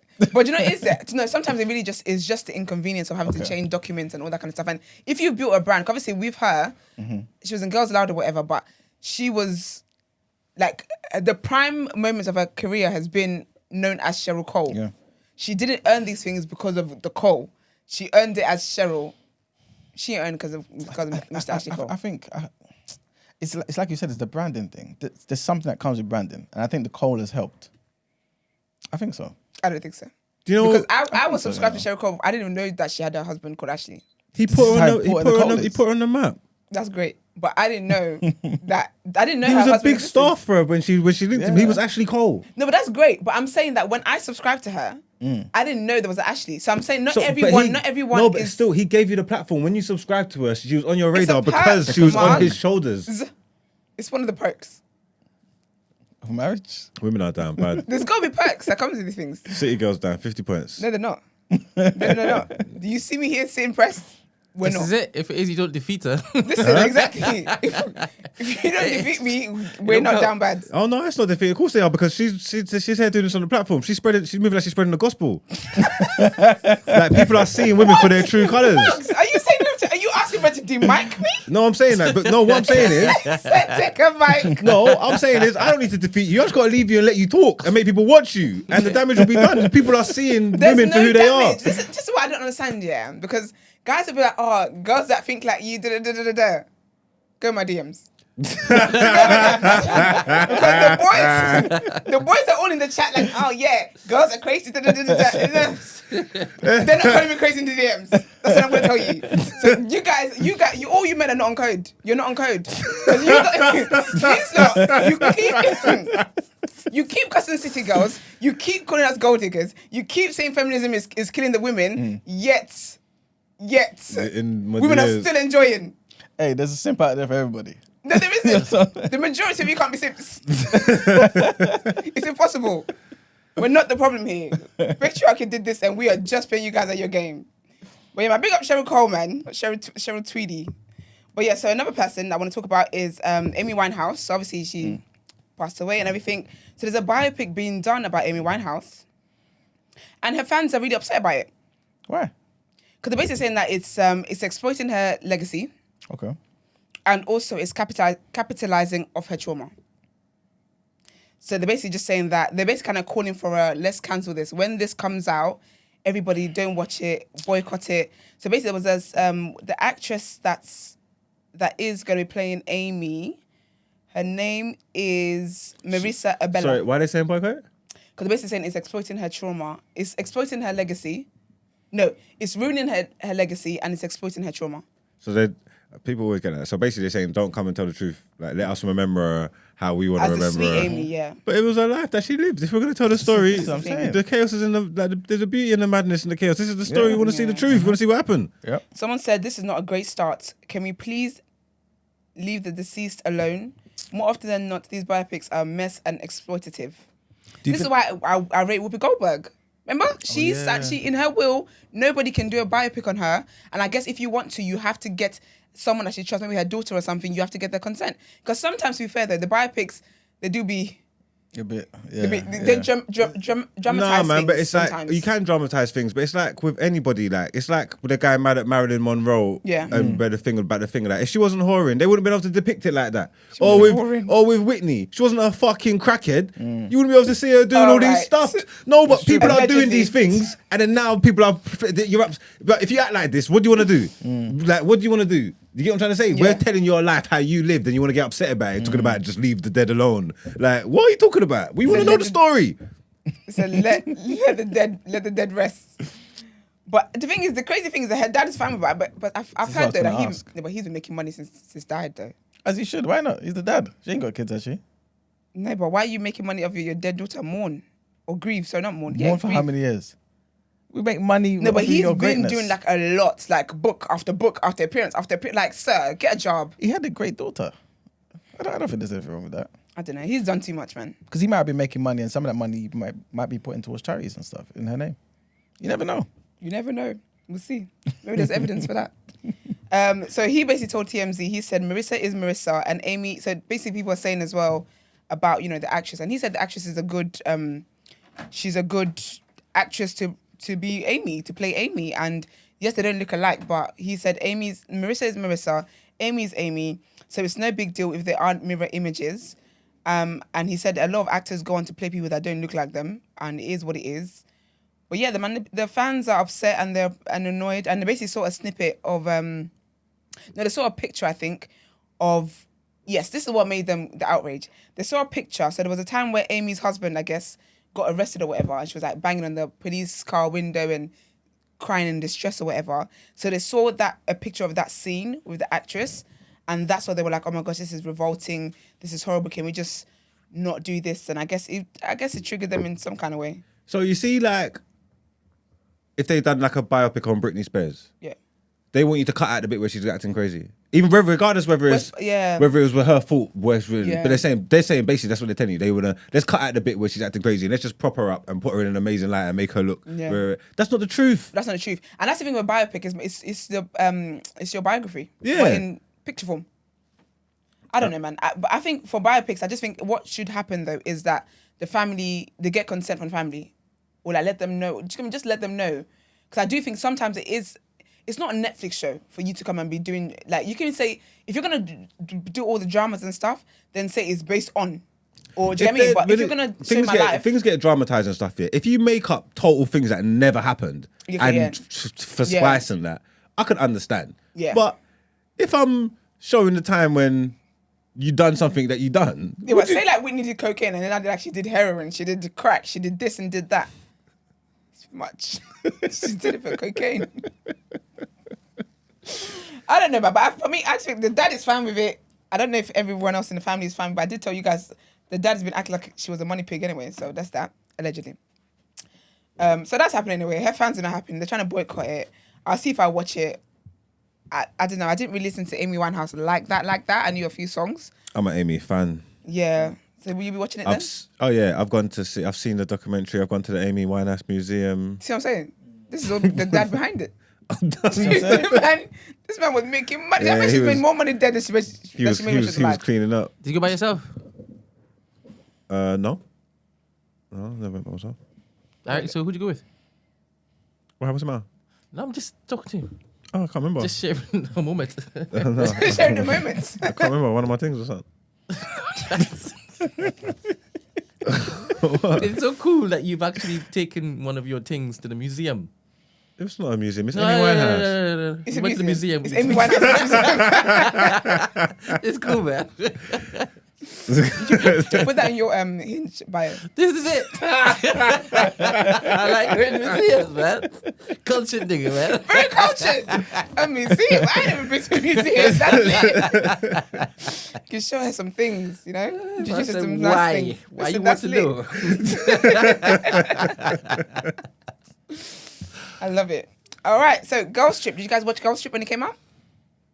Is that with Queen Tiffany Latifah? Haddish. Yeah. Yes. Queen Latifah, Regina Hall, Tiffany Haddish, and the other one I don't really like. What's the name? It was a rip-off No, Hangover. it's Jada. Sorry, it's not. It's Jada. It was a rip-off Hangover. Yeah, basically, it was the girls. But it was it was good. Yeah, it was good. Yeah. Well, they're planning a part 2. Nice. Planning a part 2, and so basically, the writer, director, producer Tracy Oliver. She also wrote Harlem. Have you seen Harlem on Amazon Prime? The one that Megan Good was getting a lot of memes done about her for. You know Megan Good? What? Megan Good. You know Megan Good. Come on. Buff, sexy Megan. Yeah, that's only Megan there's Good. only you one know. Megan. Yeah, exactly. Exactly. Yeah, I just So she remember she was married to a pastor. yeah. So they're divorced now. But Harlem came out, and it's basically like a girls trip basically, but not girls trip, but it's like a group of 4 girls, and they talk about their sexuality and dating and all that kind of stuff. And people basically saying like, "Oh, how are you a pastor's wife?" And this is what you're doing. Because I think in one of the scenes, I think she's like doing some form of sexual act or something. Okay, yeah. And people are like, "Oh, this is why they got divorced, because he thought, nah, this is too far," kind of thing. But yeah, so basically the writer, director, producer also wrote Harlem. And so it was at a film festival, and she was basically giving some tea about Girls Trip Part 2. And she said it's going to be in Ghana. Okay. It's going to be in Ghana, yeah. It's going to be set in Ghana. And what we reckon is that the girls are going to be attending Afrochella. So remember the last one, they attended Essence Fest. Yeah. So this time, it probably will be Afrochella, which is sick. And this is why they were getting sued, because the article says that Afrochella, which, you know, is basically the African version of Coachella, and this is why Coachella said we are not affiliated with that brand. But anyways, so he's gonna have everyone in the film as well. So you got Regina Hall, I absolutely adore that woman. Queen Latifah, Jada Smith, and Tiffany Haddish. So yeah, I'm looking forward to it. They haven't started filming it yet or anything. It's still the writer. She said she needs to submit her script. So I reckon probably, what year are we in? 2023? Yeah. 2025 maybe. But with the first Girls Trip, the budget was $16 million. And do you know how much it got worldwide? Box office? How much? Twice that. $140 million. Nice, man. It was Well so done. good. I might have watched it this weekend actually. It was really, really good. But yeah, I'm looking forward to it. I really like it. I really enjoyed it. And I hope that beautiful Ghanaian man is back in there as well. The Real Housewives girls. Same Ginny's not here. So basically, right, there's a housewife here. Her name is Robin. And she's married to, I think he was like an NBA player. It's NBA basketball, right? Okay, women in sports. Yeah, so his name is Juan Dixon. And they were married. They were like childhood sweethearts or whatever, and then they got divorced. But basically, they lived together. They were divorced. Oh, yeah, I remember you talking about Do you remember? this. Yeah, and they still lived together, and they still did everything together. They got 2 boys. And people were like, what is the situation? But they're the ones who, they were rich. Obviously, he was MBA, was big and whatever. But then their accountant, which was actually one of their friends, stole from them, where they were piss poor. They were like, okay, not piss poor. Well, she really said they were poor enough. But like, allegedly. They were really, really broke, basically. But yeah, so basically her and Juan, they try and like date here and there, whatever. But they basically got engaged, I think like 3 years ago. And it's basically one of the biggest insults to girls, because everyone's shy for you. Like, you're living with your ex-husband, you're not dating, and you guys been divorced like how many years ago? You're not moving forward. He can be dating, by the way, but you're just sitting there just chilling. So anyways, they got engaged like 3 years ago. People were like, yeah, but when is the wedding? Because basically it's like, we never thought the wedding was going to come. Never thought I'd see the day. So everyone, today might be the day to play the lottery. But they're married. They got You see married. what I'm saying? No. Wait, can we have a thingy? No, we can't. What? We can't. Has he done something bad already? No, but he took how long it took to get married? Yeah, he was thinking about the ring. He had to make sure he had arrangements Yikes. just in case he can get it back. No, ladies, we do not wait around like that. Nope. Just so he can get it back. He ain't getting that back. But yeah, they're finally married, which is, I'm happy for her, because I feel like next season, if she's there next season, no one has anything to chat to her now about, because they're married. But also though, there's some criminal things going on. Sorry, Esther. People in chat are talking about how he might be into men. Are they slandering this guy for no good reason? I don't know. Slandering. That's a Slandering. good thing, no? First of all, one is the best looking real husband. Very fine man. But anyway, I don't know. I haven't watched this season, guys. I think so too. Sorry? What? What'd you say? You don't want him to repeat it. No, he's a very, very beautiful, sexy man. He's so good looking. Anyway, get distracted. I don't know. I haven't watched the show. I've tapped up on the Real Housewives and stuff like that for a minute now. I don't know. I might want to catch up, but there's this one of them I just want to punch in the face every time I see her on my screen. She gets me so angry. Like, she makes me angry in my real life, and I can't have anyone take that kind of energy from me. But but there is some kind of criminal proceedings going on. I don't know if this is linked actually to Nia Long's ex, because he's a coach as well. There's just some kind of I can't remember now. I can't remember what the situation is, but there's some kind of situation going on basically, and they're basically saying that they got married like this because then now she can't testify against him. So I hope that's not the case, but yeah. But no, I'm gone.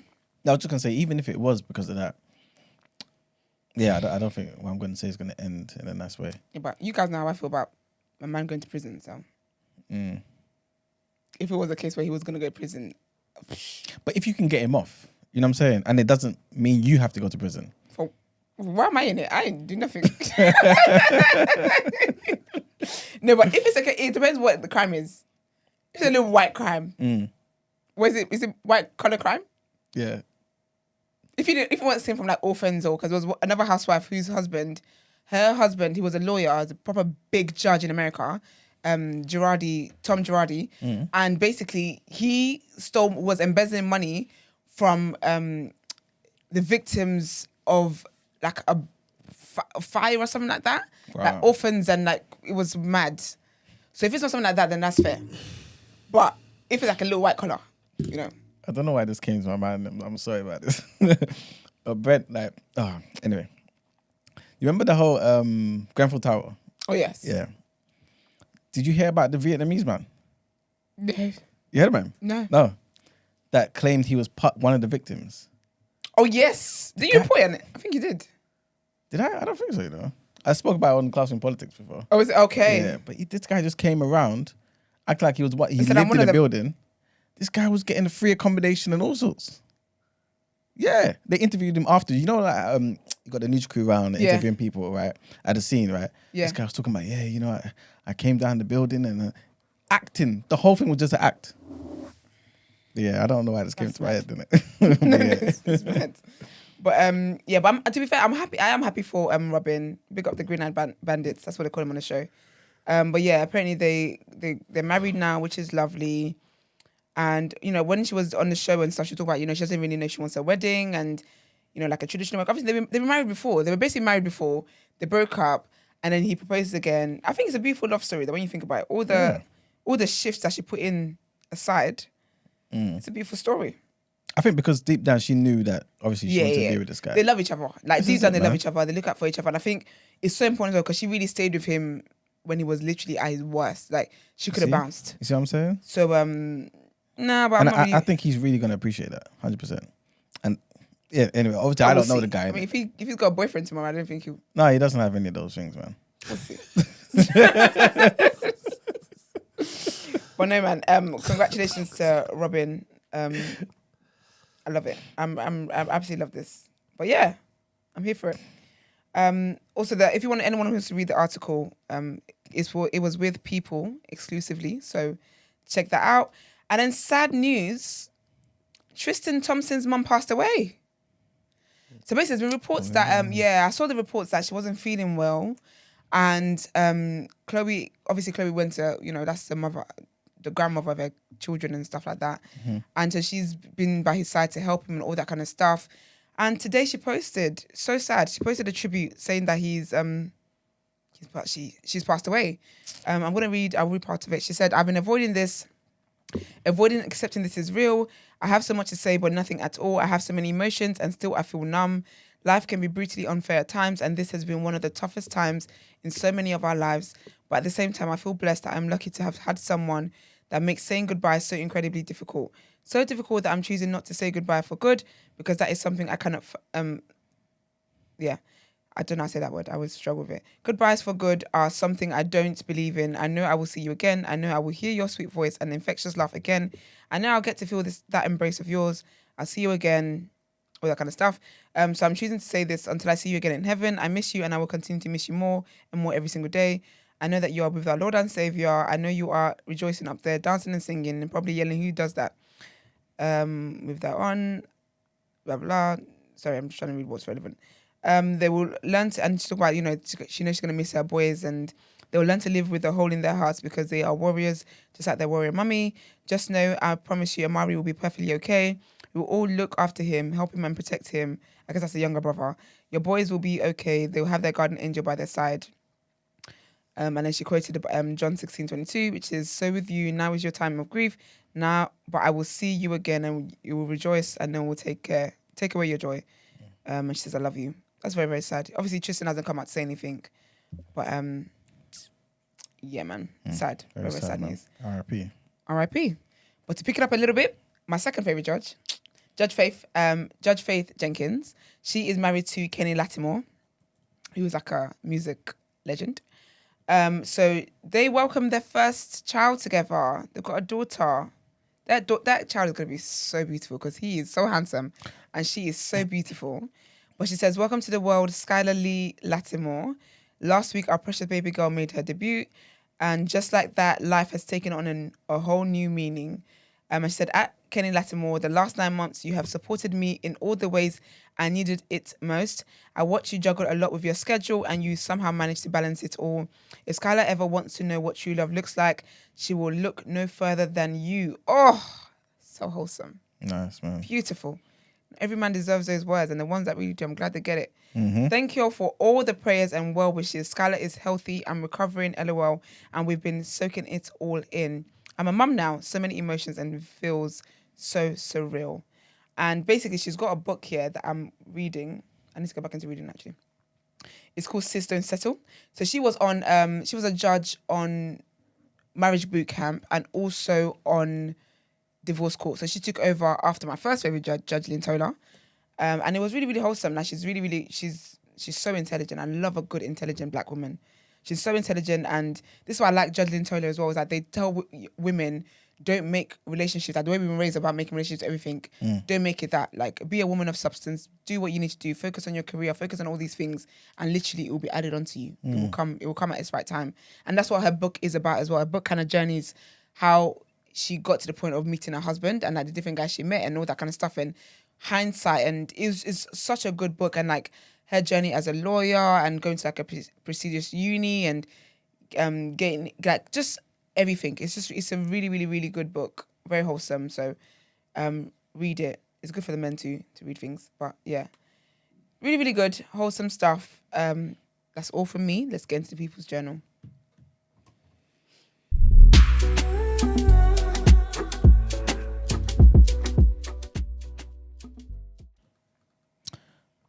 Hello, everybody. Welcome to People's Journal. I'll give you the news from an economics point of view. First thing I want to talk about, this is going to be pretty short, I believe. The first thing I want to talk about is DFS, which is the Demand Flexibility Service. The whole thing I spoke about yesterday with households being paid to cut power use, right? Well, it's happening for the second day. I'm not too sure if they're going to keep reporting this every single day, to be fair. But because I thought it was just going to be straight from now till the end of March, like they initially said. But yeah, anyway, for the second day, it's happening. Like I said yesterday, the scheme ran yesterday for the first time from 5 o'clock to 6 o'clock in the evening. 5 a.m.? No, in the evening. Oh. 5 to 6 in the evening. And today's going to be from 4:30 to 6. So they've kind of opened up the window a little. So that's the time you have to turn your stuff off? Yeah. Oh, that's not bad. It's only an hour. Yeah. Your meat wouldn't defrost by then. Mm-hmm. But again, it's not fully turning off. It's just reducing the amount. Oh, that's and right. so you can't, obviously, depending on how much you reduce is the amount of money you're going to be paid, innit? You know what I'm saying? Yeah. Like, I'll give you a perfect example. There was one woman who came out, her name is Susanna Murray, right? She's an NHS administrator, right? She took part of the scheme. She's under Eon. Basically, what she's saying is, Eon told her, this is what she says, Eon have told me that if I hit my target of 20% reduction, I could earn around, guess how much? £50. 5p. Run that back. Say that one more time. Yes, 5p. Eon No, have I told mean the me- whole sentence because Yes. Eon have told me that if I hit my target of 20% reduction, I could earn around 5p. That's not worth it. That's what she said. everyone keep your fridges on, man. But That's silly. yeah. That's very silly. Yeah, exactly. And then you got other people now who are talking about, you know what? During that time, me and my wife, we go out for a bike ride. You know what I'm saying? So they go and get some exercise, come back in the house an hour later, and you know. Okay, couples in love, the strong calves. So people are trying to, you know what I mean, just make the best of that time, pretty much. So, you know, good on them. Also, for the people out there who have not been paying their rent, don't feel too bad because you're not the only one. Twitter is basically being sued over alleged unpaid rent. Twitter. I'm Yes. surprised Elon, isn't it? This might have been before him, though. And we'll see. So anyway, to Twitter, like I said, it's being sued by the Crown Estate over allegedly unpaid rent for their It's not London. before him. It was reported before? when it was reported when he came on board. Okay. He stopped paying rent. Yeah. So yeah, basically the estate, they obviously property portfolio belonging to the king, right? And they filed a claim against Twitter in the High Court in London last week. So yeah, man, the alleged arrears relate to the office space near Piccadilly Circus, obviously as we know in central London. Elon Musk took over in around October, but like Brent just said, around the time he's taken over now, he's just stopped paying rent. I don't know the reason for this, but yeah, maybe I guess he was just thinking, you know what, we're gonna downsize anyway. Because remember, he started laying off certain people all around the world. So yeah, I don't know his reasoning. And the last thing I want to talk about is menopause leave. Basically, ministers. All right, let me put it this way: the ministers rejected it. So this proposal was put forward to them. They did. Of course they did. They like women to have good things. No, but it's. I guess like most new things, isn't it? Like you kind of feel like we've been doing well without this. Why do we really need this? You We know used to what be I'm getting period leave. That's why I need. That's why I need to champion. But, well, anyway, let me not say anything about that. So menopause leave. Yeah, you get cooked. Ministers have rejected a proposal from MPs to introduce menopause leave, right? Pilots in England. And they're basically arguing that it's counterproductive. It doesn't make sense, you know what I'm saying? It also dismissed the recommendation to make menopause a protected characteristic under the Equality Act. You know what I'm saying? To be fair, I feel like it's going to open up a can of worms, you know? You know what I'm saying? In this world that we live in. You are ridiculous. No, What worms could come out now from menopause? How many people get menopause if it's not just women? But there's new types of, you know what I'm saying? What do men have? Which type of men? Yeah, but it's still menopause though. Biologically, it still falls under it. Yeah, but there's going to be other people who Yeah, can he's say... talking about old Jen and I Jess. know what he's talking Yes. about, Brent, and I didn't want to spell it out. It's not what we're doing here. Okay, I do that. I knew. But you know what I'm saying? It's dangerous. I'm trying to save it. Carry on with the people, Jen, please. Yes, please. But yeah, basically that's what the situation is. In July of 2022, and I don't know why they use the word in here, yeah. But anyway, in July of 2022, the committee published a report which warned that the impact of menopause was causing the UK economy to hemorrhage talent. You know what I'm saying? It said the lack of support was pushing women out of work and made 12 recommendations aimed at giving working women more rights. So obviously, like you're saying, you will obviously agree with that. And I think in many areas, they should actually follow this up and see how they can make working conditions for women a lot better. You know what I'm saying? So again, this might just be like the first hurdle. You know what I'm saying? With time, you never know, they may get rid of this particular thing and actually trial it. But yeah, that's pretty much it for the People's Journal today, you know? Oh, that's nice and quick. That's what I'm saying. Thank you very much. It's time to get into asking for a friend.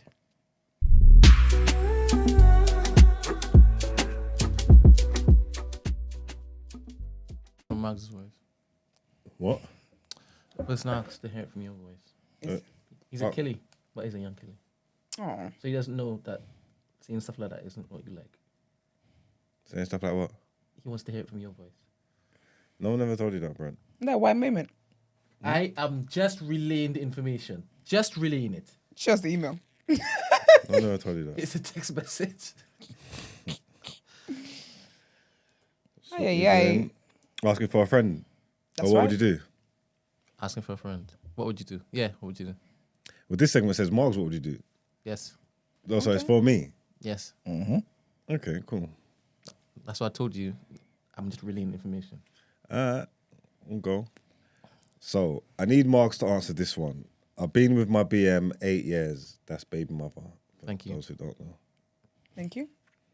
They could have thought he was talking about his B&M. his car, Oh, his coupe. is that BMW? You sure you know BM? That's okay. So I've been with my baby mum 8 years. I've cheated once or twice in the past. Don't kiss your teeth. Once in 8 years is good going. That's good going. Sensational form. Do you know what? There's no respect. Pause. There's no respect. What if he cheated in the first 6 months? If I, God forbid, 7.5 years.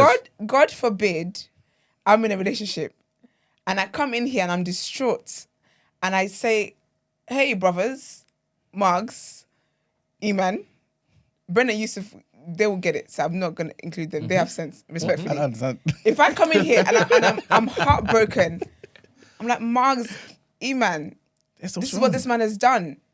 Terrible man. Oh, it's terrible. Yeah, You sure? 100%. I need context. You You need context. That's what you're gonna tell me. Was it once in I like ain't 3 never come years? to you about anything. Was it once in 3 years? It's his first time, yeah, in 3 years. Then he's a good man. But I'm hurt, and you're going gonna, for a say to me bad like, do you know situation. what? He's going for a bad situation. I'm the bad situation he's going through.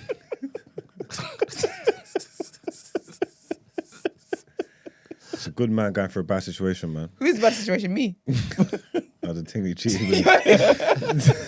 What? Because she spoke. But look, that's good yeah. going though. Don't let them throw you off. You're doing well. Once, Do you know what he said? Once or twice in 8 years. That means that's not a real number. Well, this is, Times that by 4. let's see. He's cheated once or twice in the past, but no feelings attached. But I met a new thing from my old secondary school, and the vibe is unmatched. You get me? I blinked up with her a few times. I ain't even slammed it, but I want to leave. What do I do? So, do you now understand why I say that once or twice is not accurate? Why? He's been honest. He's linked everything. He's linked. He ain't even chopped it. So what are they doing? Reading Just the Bible? just linking. Just the vibes in. The vibes unmatched. He said. hooking up. What you Yeah. There you go, man. Great call. what are you hooking up to do? Sorry, as a taken man, when you go and link up with another woman, what are you doing? What's on the itinerary? You can't fight fate, man. God don't make mistakes, man. What's itinerary? What's on the itinerary? I don't know, but the universe is clearly putting them together. Ghost and Tasha thing, innit? Ghost and Tasha. Angela Valdez. I think you should chop her You first, know, though. he was pulling Angela's hair all back. he was chopping Angela from all sides of the bed. This is crazy because I don't like when people throw things of substance away. You get me? So obviously you got a gal you've been with for 8 years, and you got a youth. So that's a family unit there. So there's substance there. So I wouldn't just tell you to just walk away from that willy nilly.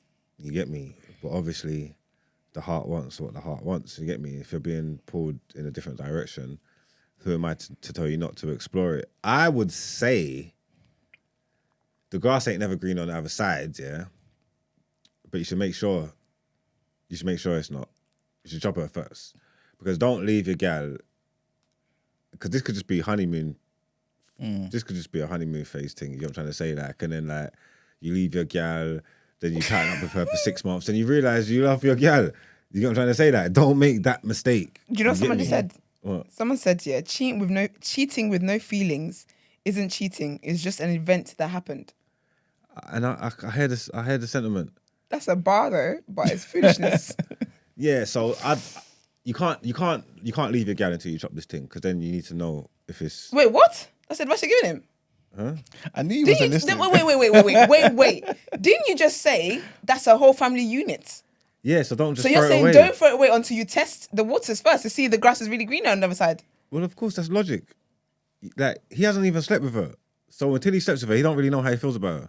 Like, this could just all be pheromones and that. What's it called? You know, when you're just giddy and that. It's like I'm saying, it's just new, it's fresh, it's different. So it might not be real. There might not be no substance there. So you should go try it out. Yeah, try it out first. Chop it first, just to make sure she's the one. And then, but even then, you got a big decision to make. Because what about your youth and all that? Like, if you're gonna do this, it's got to be serious. I think if you're gonna leave one girl and go to the other, you can't ever leave that other girl. You better be going marriage. Like, this better be like you thought that was your soulmate, but it's not. But this is really the soulmate. You can't just be doing it just to be trying and experiencing flavors and these things. You get what I'm trying to say? But again, 8 years is a long time. I think he's just a bit gassed, and I think maybe his actual relationship's just a bit stagnant. And he's excited. It's someone from his past as well. Remember, he knew her from secondary school. You know what I'm trying to say? This is actually Ghost and Angela. Yeah, so he just sometimes wants. it's just a little bit. It's just a little bit of excitement. You get what I'm trying to say, like. But I think I can't tell you you're gonna live to regret it. I think if you don't explore the options properly, so you know what you're getting into, you could live to regret it. So you need to be able to make an informed decision, and knowledge is power. So you need to gain all the information from that situation you can. And the important piece of information is what the pom-pom's saying. So I think he just wants an excuse to leave, and he should just leave the girl alone, man. You can't be cheating on people, man. That's wild. why should he just leave? Why should he cheat? Yeah, but then why should he just leave his gal and just have no gal? Because clearly she's not enough for you, and your eyes are wandering. So go and that's not wander true. elsewhere. That concept of what women say, that's not true. But the concept of testing out Men are new insatiable. pussy to see if that's the pussy you really want to stay with, that's true. Yeah, that's sensible. That's sensible. How not? If he left his gal for the pom pom and then he links her, chops her, sleeps with her, then he doesn't enjoy it, ain't that stupid?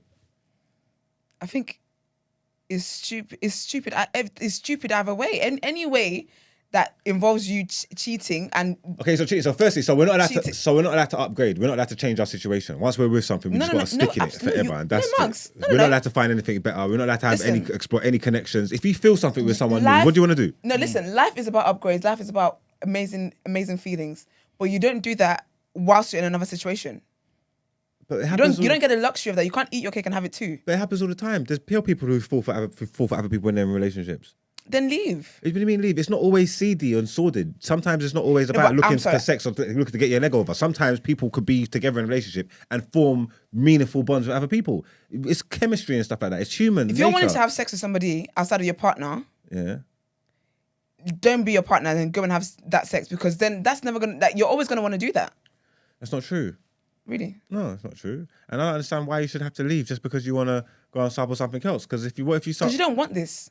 But it's a sample. Why are you? Are you okay? No, how can you tell me leave my gal because I'm going to sample this? I don't even know if I'm going to like it. So why would I leave? It's a sample. What's man talking about? I can't believe that I'm the crazy one here. I can't believe this. No, you take me to leave for a sample. That don't even make sense to me. I'm checking. If you start eating in a restaurant, if you start eating in a restaurant, as in you start ordering the meals already, the meals are coming or whatever, you look across the room and you're like, oh, that's a nice restaurant over there. Do you say to waiter, hold my main, I'm just going to run over there quickly, make a quick order, eat that and be like, okay, do you know what, no, I really do feel like the Chinese. No. Or do you finish this meal, pay your bill, finish this interaction, and then go ahead and then try that? If I'm in the restaurant and I ordered my meal, then I see another meal. No. And it's calling me. It's not another meal. It's a restaurant. I could just, from my eyes, be impulsive and say, that looks cold. I don't even want my meal no more. Take this. Let me grab the other meal. Yeah. When you have or I could be sensible, and keep my meal here, and I can grab a teaspoon, and I can sample this meal here. Hey, women do it all the time, you know. Let me have some of that. When I sample it, I want to snap his fingers so much. It's pissing me off. You get me? Just sample. Stupid pinky. Put your finger down. Just sample the meal. No, I know what you're listen. saying. Your girl is a restaurant. She's not a meal. She's a restaurant. See a whole snack. Listen, I'm here for the whole mugs. What would you do? But if this becomes a regular, I'm quitting the show. You will not blame my blood pressure. I'm not doing this. I'm not doing this on a weekly basis. Just imagine, this whole scenario changes is me, the guy sampling man bum. What? It's just a sample. Just a sample. Just a taster. He just wants to see whether he likes that or pussy more. What's the next segment? Complete changes, right? Huh? He just wants to see where do I like it better from. Ben, you have to do some trigger warnings, man. What's going on, man? I'm cracked. I'm just saying it thinking, traumatized. when do I jump in?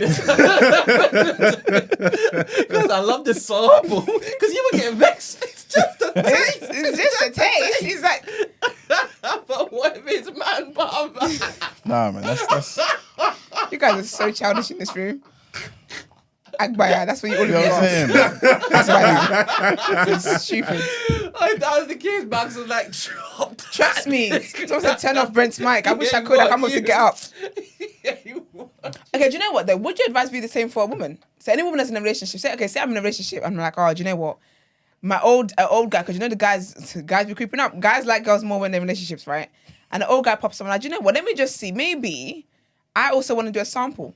I would. I'm Is not. your advice I'm, the same? I'm not a hypocrite. But Yeah. I love that then. Iman, is yours the same? You know, I didn't say anything the first time, man. Yeah, but you were nodding so heavy. I thought you might have whiplash over there. No, not at all. But yeah, man. So what was headline? Do you know, I let you say true to yourself. I love it. No, you know the thing is, yeah. The way I see it is, the guy's in a committed relationship with his baby mum, innit? 8 years, they got a child. Yeah. I see them as a family. Yeah, they're a family. Yeah. You know what I'm saying? Like, don't throw it away.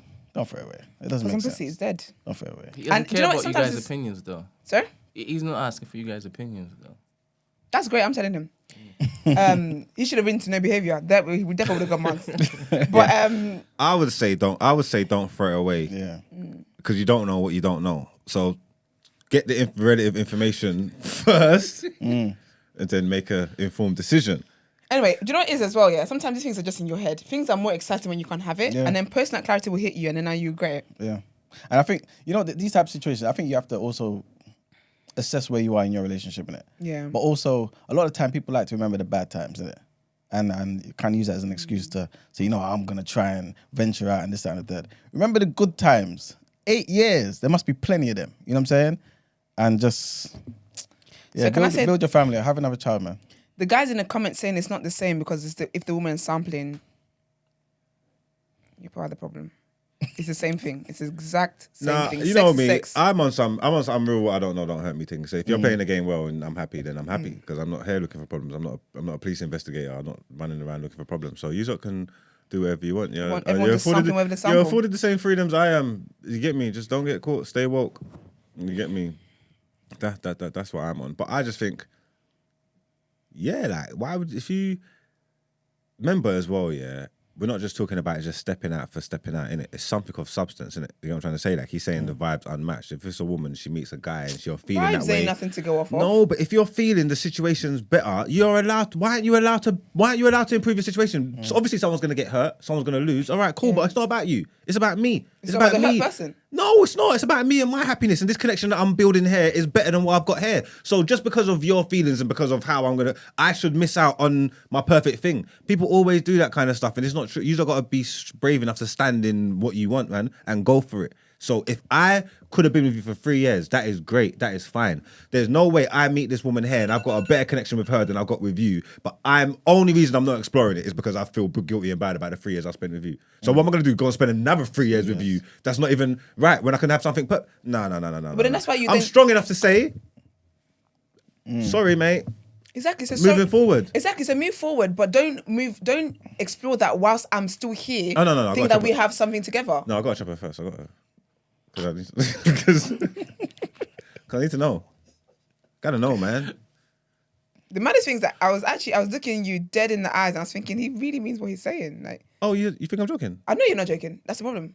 I wish you were joking. But he's not. There's something in what Margs is saying, right? Not with the whole go behind the back and sample, right? But if you're in a relationship and you're not happy, Yeah. and now you've bucked a long lost love, the one that got away, Yeah. and you guys are talking, he ain't even smashed it yet. Remember, he said he's cheated twice, so it's in him. Yeah, you could do it. Yeah. It's in him. Yeah. But he's like, it sounds as though you have to question this one. Yeah, but I'm here for you. Question. Listen, I don't believe that your husband or your wife or your boyfriend should keep you from finding love of your life. If love of your life is elsewhere, go and get it. But my thing is end the situation and then go and be with that person. Separate. You got to separate. You can't be with me. Say that you're not happy with me because the thing is, yeah, the unhappiness that he currently is experiencing even if he has sex with that girl and it's not nice, he's gonna come back to that unhappiness. Yeah. So either way, then free up yourself so you can sample hella dishes. Because guess what? You're single. There's no one to hold you accountable. But you can't have somebody there that you should be accountable to, and a kid and whatever, and you're wanting to be sampling this here and that. You're still gonna be unhappy because if you have sex with her and you feel like, do you know, actually this ain't it. Whatever the issue was still here, you're still going to come back home to meet this problem. So you either address the issue from the root or you leave this, let it be and just be like, you know, I can't do this anymore. I'm not in a good place. Or take a break. And then you go and deal with that. And then you say, okay, that's not it really for me. Then you sit down and you think, okay, do I want to go back to that? Or do I want to just see if there's anything else out there for me? I'm here, like, I don't believe anyone, I'm here for happiness. This same happiness is why I'm keeping rings. Same happiness is why I'm divorcing people that go to jail. I'm here for whatever makes me happy. I'm here for that. However, I will never get my happiness on account of someone else's, like, whilst hurting somebody else intentionally. I don't think that's right. But I don't think Mark is saying intentional. Because at the end of the day, using that method, she doesn't even know. There you go. You're not hurting her. What's the next thing we're talking that. about? Because I don't know why you think that because she doesn't know, it makes everything okay. No, it's not about okay. It's just speaks to your about the intention. hurting It speaks to thing. your You know what I'm intention, saying? yeah. So it's not trying to hurt you. Do you know that's going to hurt me? If you know. Yeah, do you know that your partner, because the reason why he has it, because really and truly, he could have done a Will and Jada and said, you know what, I really feel like I'm going to have an open relationship or whatever it is. So for me, yeah, whenever you have to hide something or you don't tell your partner something, it's because you know how it's going to make your partner feel. So whether you're saying you're intentionally hurting me or whatever, you're still hurting me. There's a reason why you are now DMing Margs and not speaking to your wife about wanting to sample things. There's a reason for that. I'm only saying that in response to you talking about the hurting part. You know what I'm saying? But also, just to kind of counter back here, why is it different to what you were saying about you want to allow your husband or your boyfriend to stop you from finding your true love? Because what's the difference? The difference is that I'm not keeping my husband and my boyfriend there whilst I go and search my true love. Yeah, this is my situation. Yeah, if someone pops up in my life and I'm like, oh, like I really love this person, for whatever reason we weren't able to make things happen, whatever. I am ending things with you. If I feel like that's where I want to go, I'm ending things with you. You cannot have your cake and eat it too. The risk of me ending things with you is that may or may not work. And if it works, that's fantastic for me. Good story. If it doesn't work, that's it. Oh, I've got to take. Yeah. But I will not leave you there, whether it's intentional, not intentional, whatever the word is, it is. I will not leave you there while I go to find out whether or not something else is good for me. And then I go there and I find something else is good for me and I come back and say to you, oh, I'm out, by the way. You got to be more selfish, That's man. mad, The only man. thing that matters is your happiness, man. You can't be putting yourself out for other people, man. You only got one life to live, man. You only got one go at it. No, not expensive for hurting people. These relationships and stuff, they're all like, it's all a facade. They're all social constructs. It's all a game that we're playing, yeah? Like...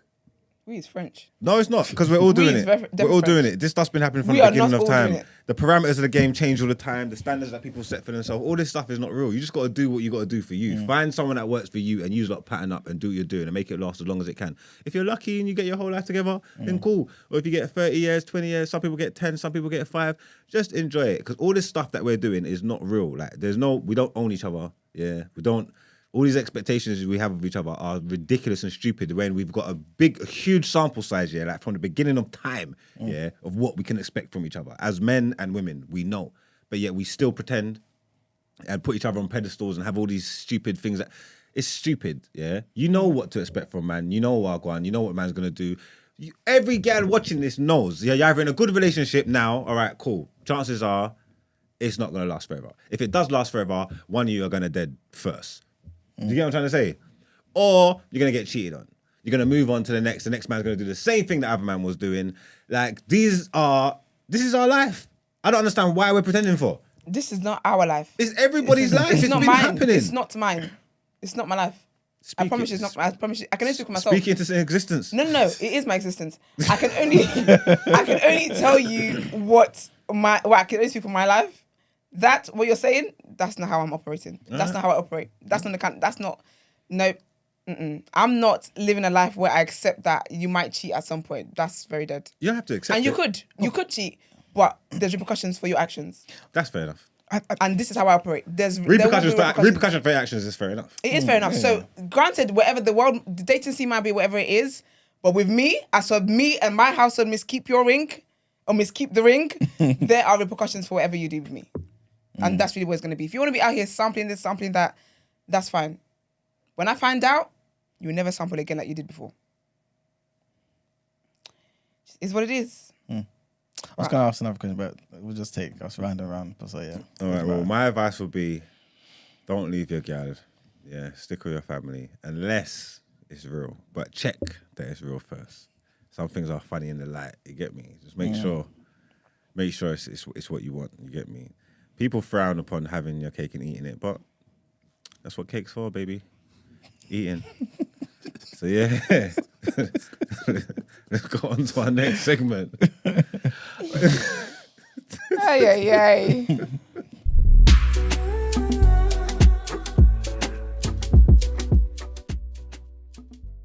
That's jokes. All right, so our next headline, trigger warning here. This is horrible. I want us to kind of talk about this briefly. Yeah, actually, it may just be an open and shut situation, but unfortunately, a man by the name of Tyre Nichols, who's 29, died in hospital 3 days after a confrontation during a traffic stop in Memphis, Tennessee, on the 7th of January.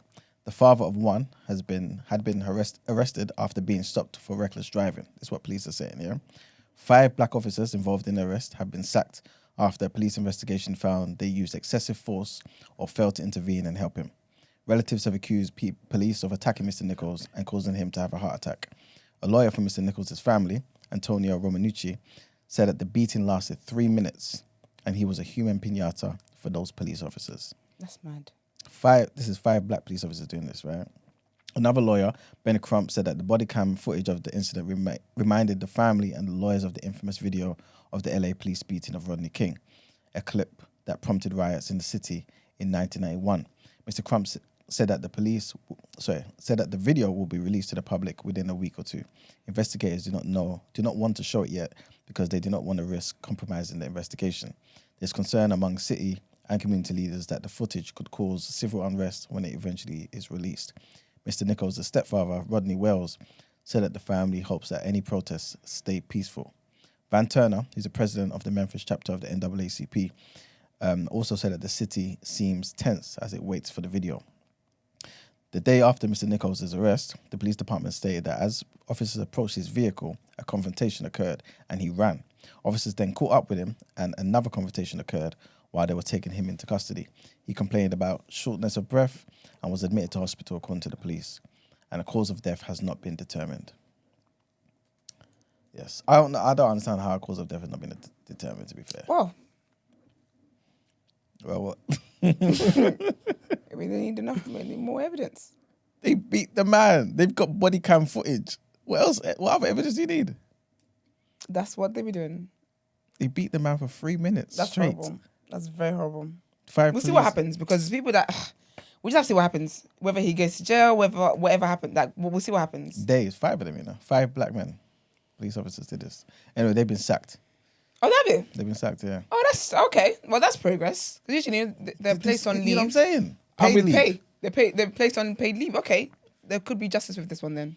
But I guess with black police officers, you see how much of a monster they are. With whites, you can't tell.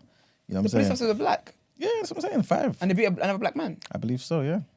Mm-hmm. That's how they were sacked. See what I'm saying? This is what I'm saying stop to you. it. That's how they were sacked because the white ones will always be Exactly. put on paid leave. The angels, they're the same colour as Jesus. So, yeah, white people, innit? I don't want to know the joke. You know they still. No, I don't want to know. I don't want to know. I can't have it on my file when I move up above. To the upper room. What? I Hey. said you laughed at Eman's joke when he said this, and I quote, "Nope, not me." Anyway, but up there, remember, Jesus ain't white, innit? If you go to the heaven where Jesus is white, that's the wrong place. To the wrong lift. Anyway, sorry. So the next I think who are headline. you talking to? Because I'm not listening to this. I'm not saying this. She's like, you know, goddamn well my Jesus is What? Listen. It's gonna stick, you know. My Jesus is how God sent him to the world. Where Yeah, the colour he's is, a I'll black find out when I man. get there. Melanated, strong black man. I'll find out when I get there. Your Jesus is definitely. You know, your Jesus is white. I'm saying. My Jesus is He the must be. Jesus. You go to the same church every Sunday. I ain't seen Jesus. If I saw Jesus, I'd be dead. I haven't seen. I would let you know what color my Jesus is. Okay. But my Jesus is the Jesus that's in the Bible. Whatever color he is, I am fine with whatever color he is because it's not about color for me in this situation. Well, Next headline, this is good. You know, it matters to everybody else except black people, innit? Let's just get it. It matches my men, but not my Jesus. Can you imagine? Amen to that. Sweet Black Jesus. That's what Blackish. Blackish. She loves it. Still cold is. My mom gets annoyed when I say that as well. Yeah, because it's like what? Because you guys are not you're not saying Black Jesus for the right reasons. You're saying Black Jesus because you want representation in Jesus. Like, No, sir, because God, the shut world, up. No, because the world is letting us. It's trying to whitewash out Jesus. I don't know. I'm on Auntie's flex. I don't know about Black Jesus. I just say Jesus. I don't know. Listen, if you go to Mexico, Jesus is Mexican, man. You go to China, Jesus is Chinese. They have to hide him, but he's Chinese nonetheless. Jesus should be Black in Africa. You know what I'm saying? Hey. They have to hide him. I'm telling you. Anyway, let's I go can't into- imagine a Chinese Jesus. Hey, trust me, he's there. Do you reckon Google that? Yeah. Yeah. Brent, maybe you should put one up there. I'll put it up. He looks like... So like the Indian Jesus is Indian too? Oh no, they Yes. don't. No, they don't. I mean, they don't really... Yeah, Yeah, Christianity, there's yeah. not as many Christians in India as that. But he's... Listen. Trust me. Your God has to look like you, man. I don't mind as long as I'm saved and I make it into the pearly gates.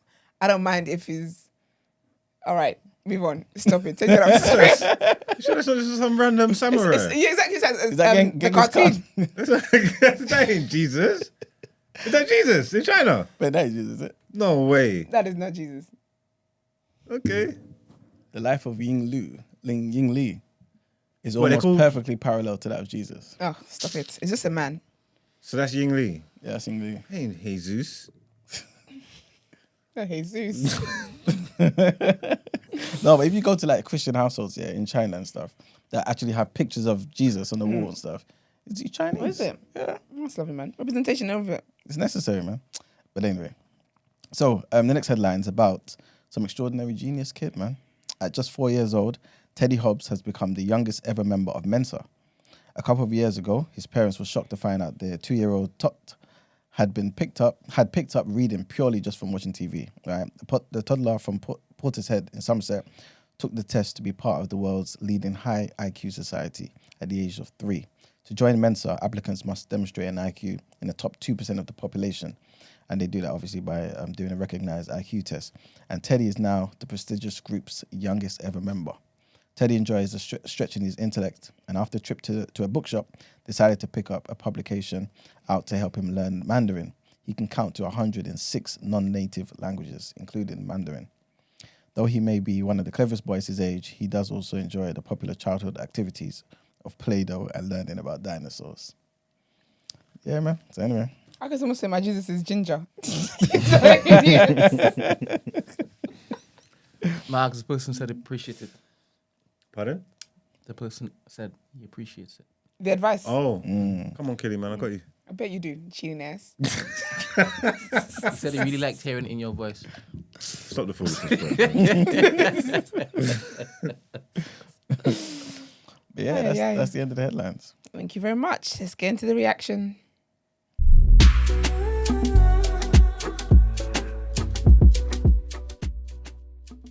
Do you know how long they spent talking about football? Oh, is it? Just argued about Arsenal and United. I got rid That of it, shit though. team. It was Nah, I crazy. got They were rid of losing their boxing. minds. It was all sorts. Brent pulled up his tweets on screen. It was crazy in here. Yusuf phoned in, shucking and driving.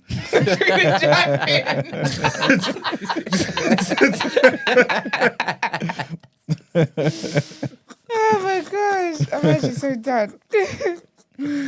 But yeah, let's get into our sports headlines, people. Harry Kane leveled with Jimmy Greaves.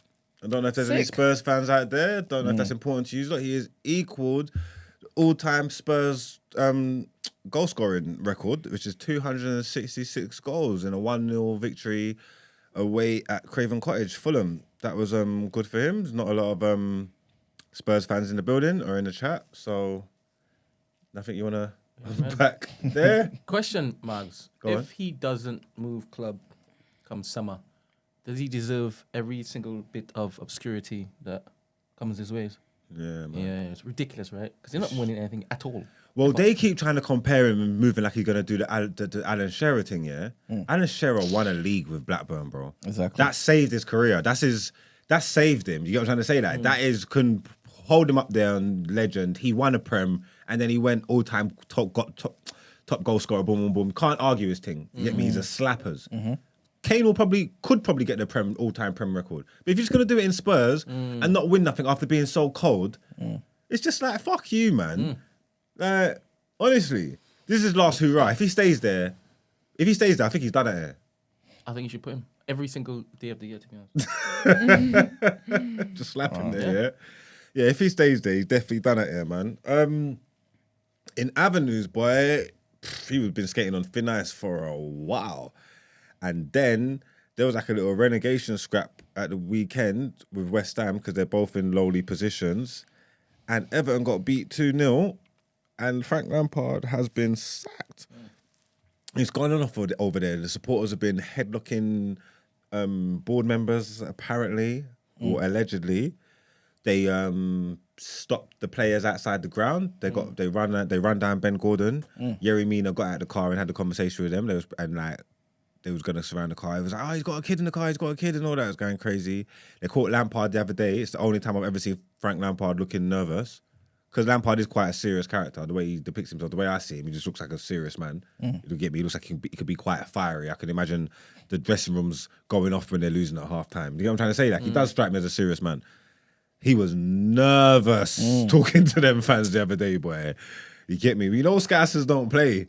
You get me? Scousers don't play. But it's weird because the fans are behind him. There's no Lampard out banners in the stadium or nothing like that. They're more onto the ownership. Ownership's been spending money, been spending shitload of money, just been spending it bad gaffers. So I don't think getting rid of Lampard's going to help their issues. But yeah, Lampard's out the door. And finally, our last bit of sports news, because we didn't speak on it yesterday, but you are probably already aware and you would have saw it, but Chris Eubank got punched up. Yeah, man. It was an embarrassment, man. Embarrassing. Chris Eubank got fists up. Yeah. By Liam Smith. Yeah, Smith, yeah. He was talking he's so smug and cocky, talking about he wants Triple G, and he was talking about saying, now it's personal. The beating I'm going to put on you is going to be personal, and boom, boom, boom. My man got fists up, got knocked down, stand up. He's walking like Bambi on ice. You get me? He didn't know where he was. And after the fight, he wanted to run and go fight again more. And I was worried because I'm saying, yo, this man's going to cook you up. Like, this is after the whistle now. If you step up on him now after he punched you up legally in the parameters, imagine how he's going to fish you up illegally. You get what I'm trying to say? You need to relax before you get caught. I was worried. I was like, yo. And then, ref got hold of things and all that. So, yeah, my man lost. He's crap. I hear him talking up rematches and all this kind of stuff. Yeah, there was a rematch clause in the contract. Is he going to take it? That was a comprehensive victory. I don't understand what he want to do. 4th round knockout, you know. Terrible. Boy, he might just have to squash the beef and just go and do the Conor Benn thing, man. Yeah, that's what I'm thinking, you know. That might be his next fight. That might be his only choice. Mad. Waste, man. It's actually shit how everything's turned out, after the way we was building up the Eubanks Ben fight. Yeah. We never got a chance to see it. And then, you get what I'm trying to say? My man's gone off on the drugs, my man's gone to fight, and then getting fists up. It's just, it's yucky, man. He's so annoying, though, man. Because I feel like most people that like Eubank, Junior, 50% of that is because of his dad. Yeah. Right? And then the other 50% is like, you just want him to do well. But it just doesn't seem to take certain fights serious, man. Every fight that I've seen him lose, I felt like he could have done so much better. You know what I'm saying? Billy Joe Saunders, the first 6 rounds, he did nothing in that fight. You know what I'm saying? But at the same time, Chris Eubank has always seemed like a solid guy that you can't really knock out. So when I've seen this, I'm thinking to myself, is it because of the weight, him draining himself for the Conor fight? You know what I'm saying? All these other type of, factors and stuff. But there's just no excuse, to be fair. Liam Smith, as much as I thought Eubank would beat him, Liam Smith is a former world champion. You know what I'm saying? So you can't really take a guy like that lightly. He did. He fought Canelo, didn't he? He lost his belt to Canelo. He took Canelo to 9 rounds. So he's not a total idiot. Exactly. And he's fought Triple G as well, isn't it? Liam Smith. I'm not sure. I think he has, you know. If not, then maybe it was just Canelo. Okay. Yeah. But yeah, exactly. He was a world champion, man. But yeah, it's a shame. 4 rounds. 4 round fist up. Yeah, man. There you go. Trust me. Anyway, let's get into Done Out here then.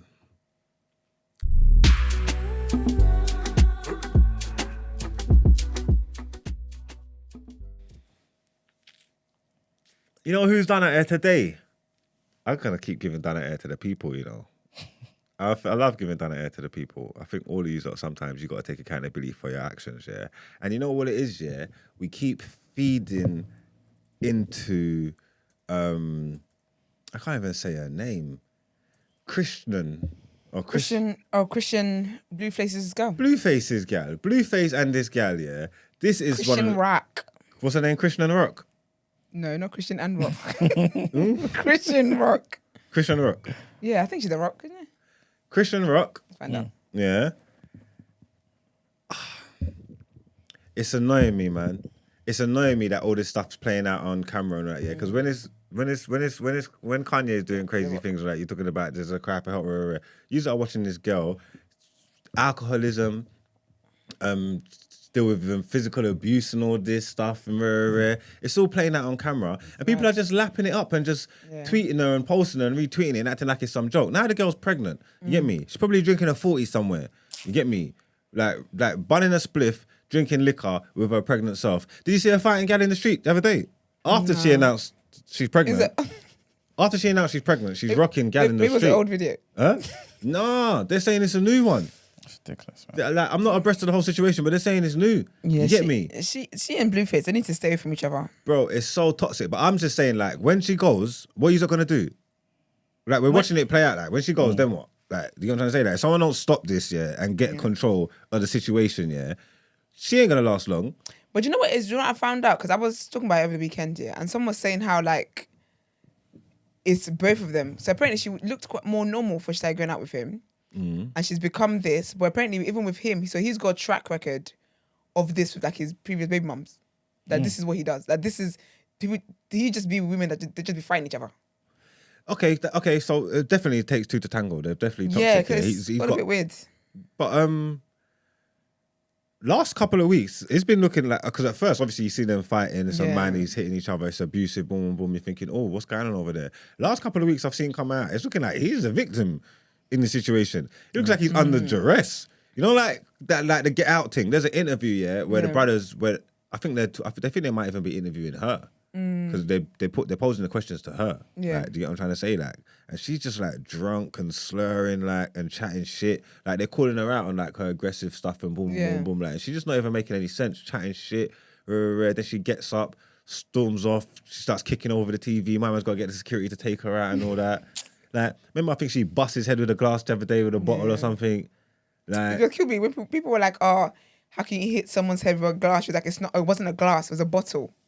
Like, ma'am. Gosh. she's there with a big gap in her mouth, and it's not even like, it don't look like a natural gap. It looks like a tooth missing. This is what I'm saying. She's a rascal, you know.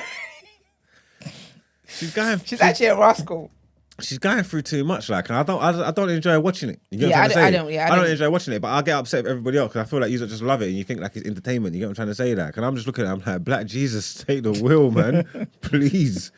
You get what I'm trying to say? Like, you need to save these lot before it's too late. And it's gonna end pear shaped. It's gonna end horrible in tears and that. You get me? And then everybody's gonna be chatting shit. You get what I'm trying to say? Like, prevention is always better than cure. Like, how come no one don't want to get in there? Oh, apparently he took her teeth out. Oh, wow. Apparently he's the reason why she hasn't got tooth there. No Do you know, it's because when I say, you see how toxic she is, yeah, they are the same to each other. Like, they just both need to be separated. But to be fair, with the kids stuff, obviously you never know people's stories in it. Maybe he's been trying. I never know in it. But I'm praying that this will calm her down. Being a mum will calm her down, and then they don't have the kid. You know when parents when parents go and fight another parent.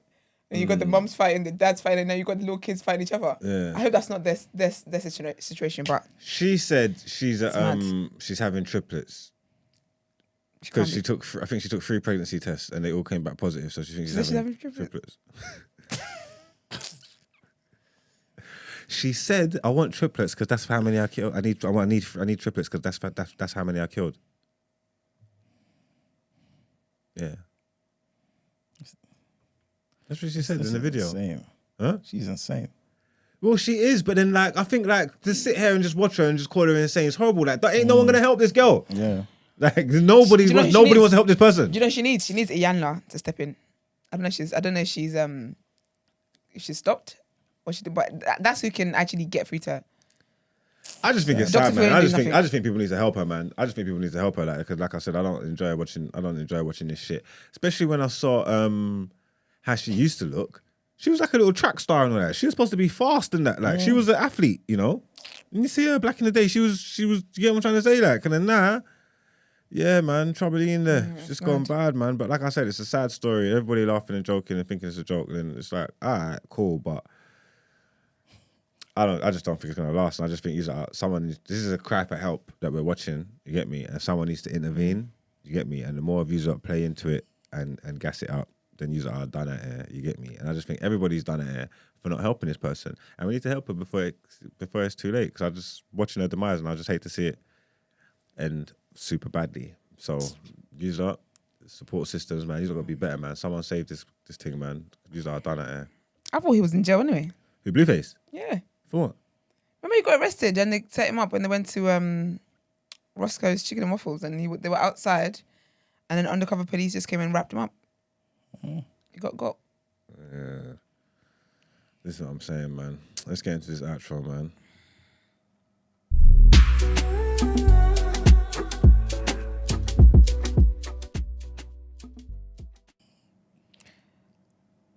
No, I was just gonna say because someone said in the comments she was fighting Blueface's mum when her teeth got knocked out. That's crazy. Blueface punched her dad in the face and knocked him out. And Yeah. Who's dad? Dad tried it, yeah. Then Blueface was like, all right, cool, I'll leave. Quickly spun them I up. said, psych, bow, dropped him. I find it funny when people do that. I love it. And they're like, all right, I've heard. I wouldn't say anything else. I wouldn't do anything else. And then they're walking calmly and they just quickly turn around and poof. Punch the girl's dad. Yeah. But I told you, this is what they do. They fight. This is what they do. This is ridiculous. Honestly, we're watching something terrible happen. It's just a joke. There's not that literally. It's all a mess all round. This could be much worse than the Tory and Meghan thing, you know. Far worse. It is. It already is. Slightly, innit? But no one's in because prison. Meghan an antagonized Tory. You just shot her. Yeah, exactly. This one, they antagonize each other, then they beat each other, then they fight each other, then they do something to each other, then they love each other. Then like, it's a toxic. Like this is like Bobby and Whitney. Just. But now they're beating up their like, parents. yeah, their parents as because well. they literally they do the same thing to each other. And he's got, because what I heard was that before she started dating him, she was actually a lovely, wholesome babe. But he's got a track record of this. His other baby moms will tell you. Apparently, he got punched first. He Okay. just retaliated. I'm not even joking. It's a proper sad story. Like it's It's horrible. proper- It's it's horrible to horrible. watch. It's You very get horrible. me? It's not nice at all. I'm over it. It's horrible. Well, thank you guys for watching the show. Like the video. The likes are a bit low. If we think about how many of you are in the comments throwing out jokes around the place. Please like the video. Thank you very much. Subscribe to the channel as well. Follow us on social media platforms. The Day After TNB. If you want to send voice notes and text in, the number is 075 6484 1073. If you want to inquire about the show or feature on the show, the email address is thedayafter@thenewblack.com. We appreciate you guys for always tuning in, and we will see you tomorrow. Peace, people. Goodbye.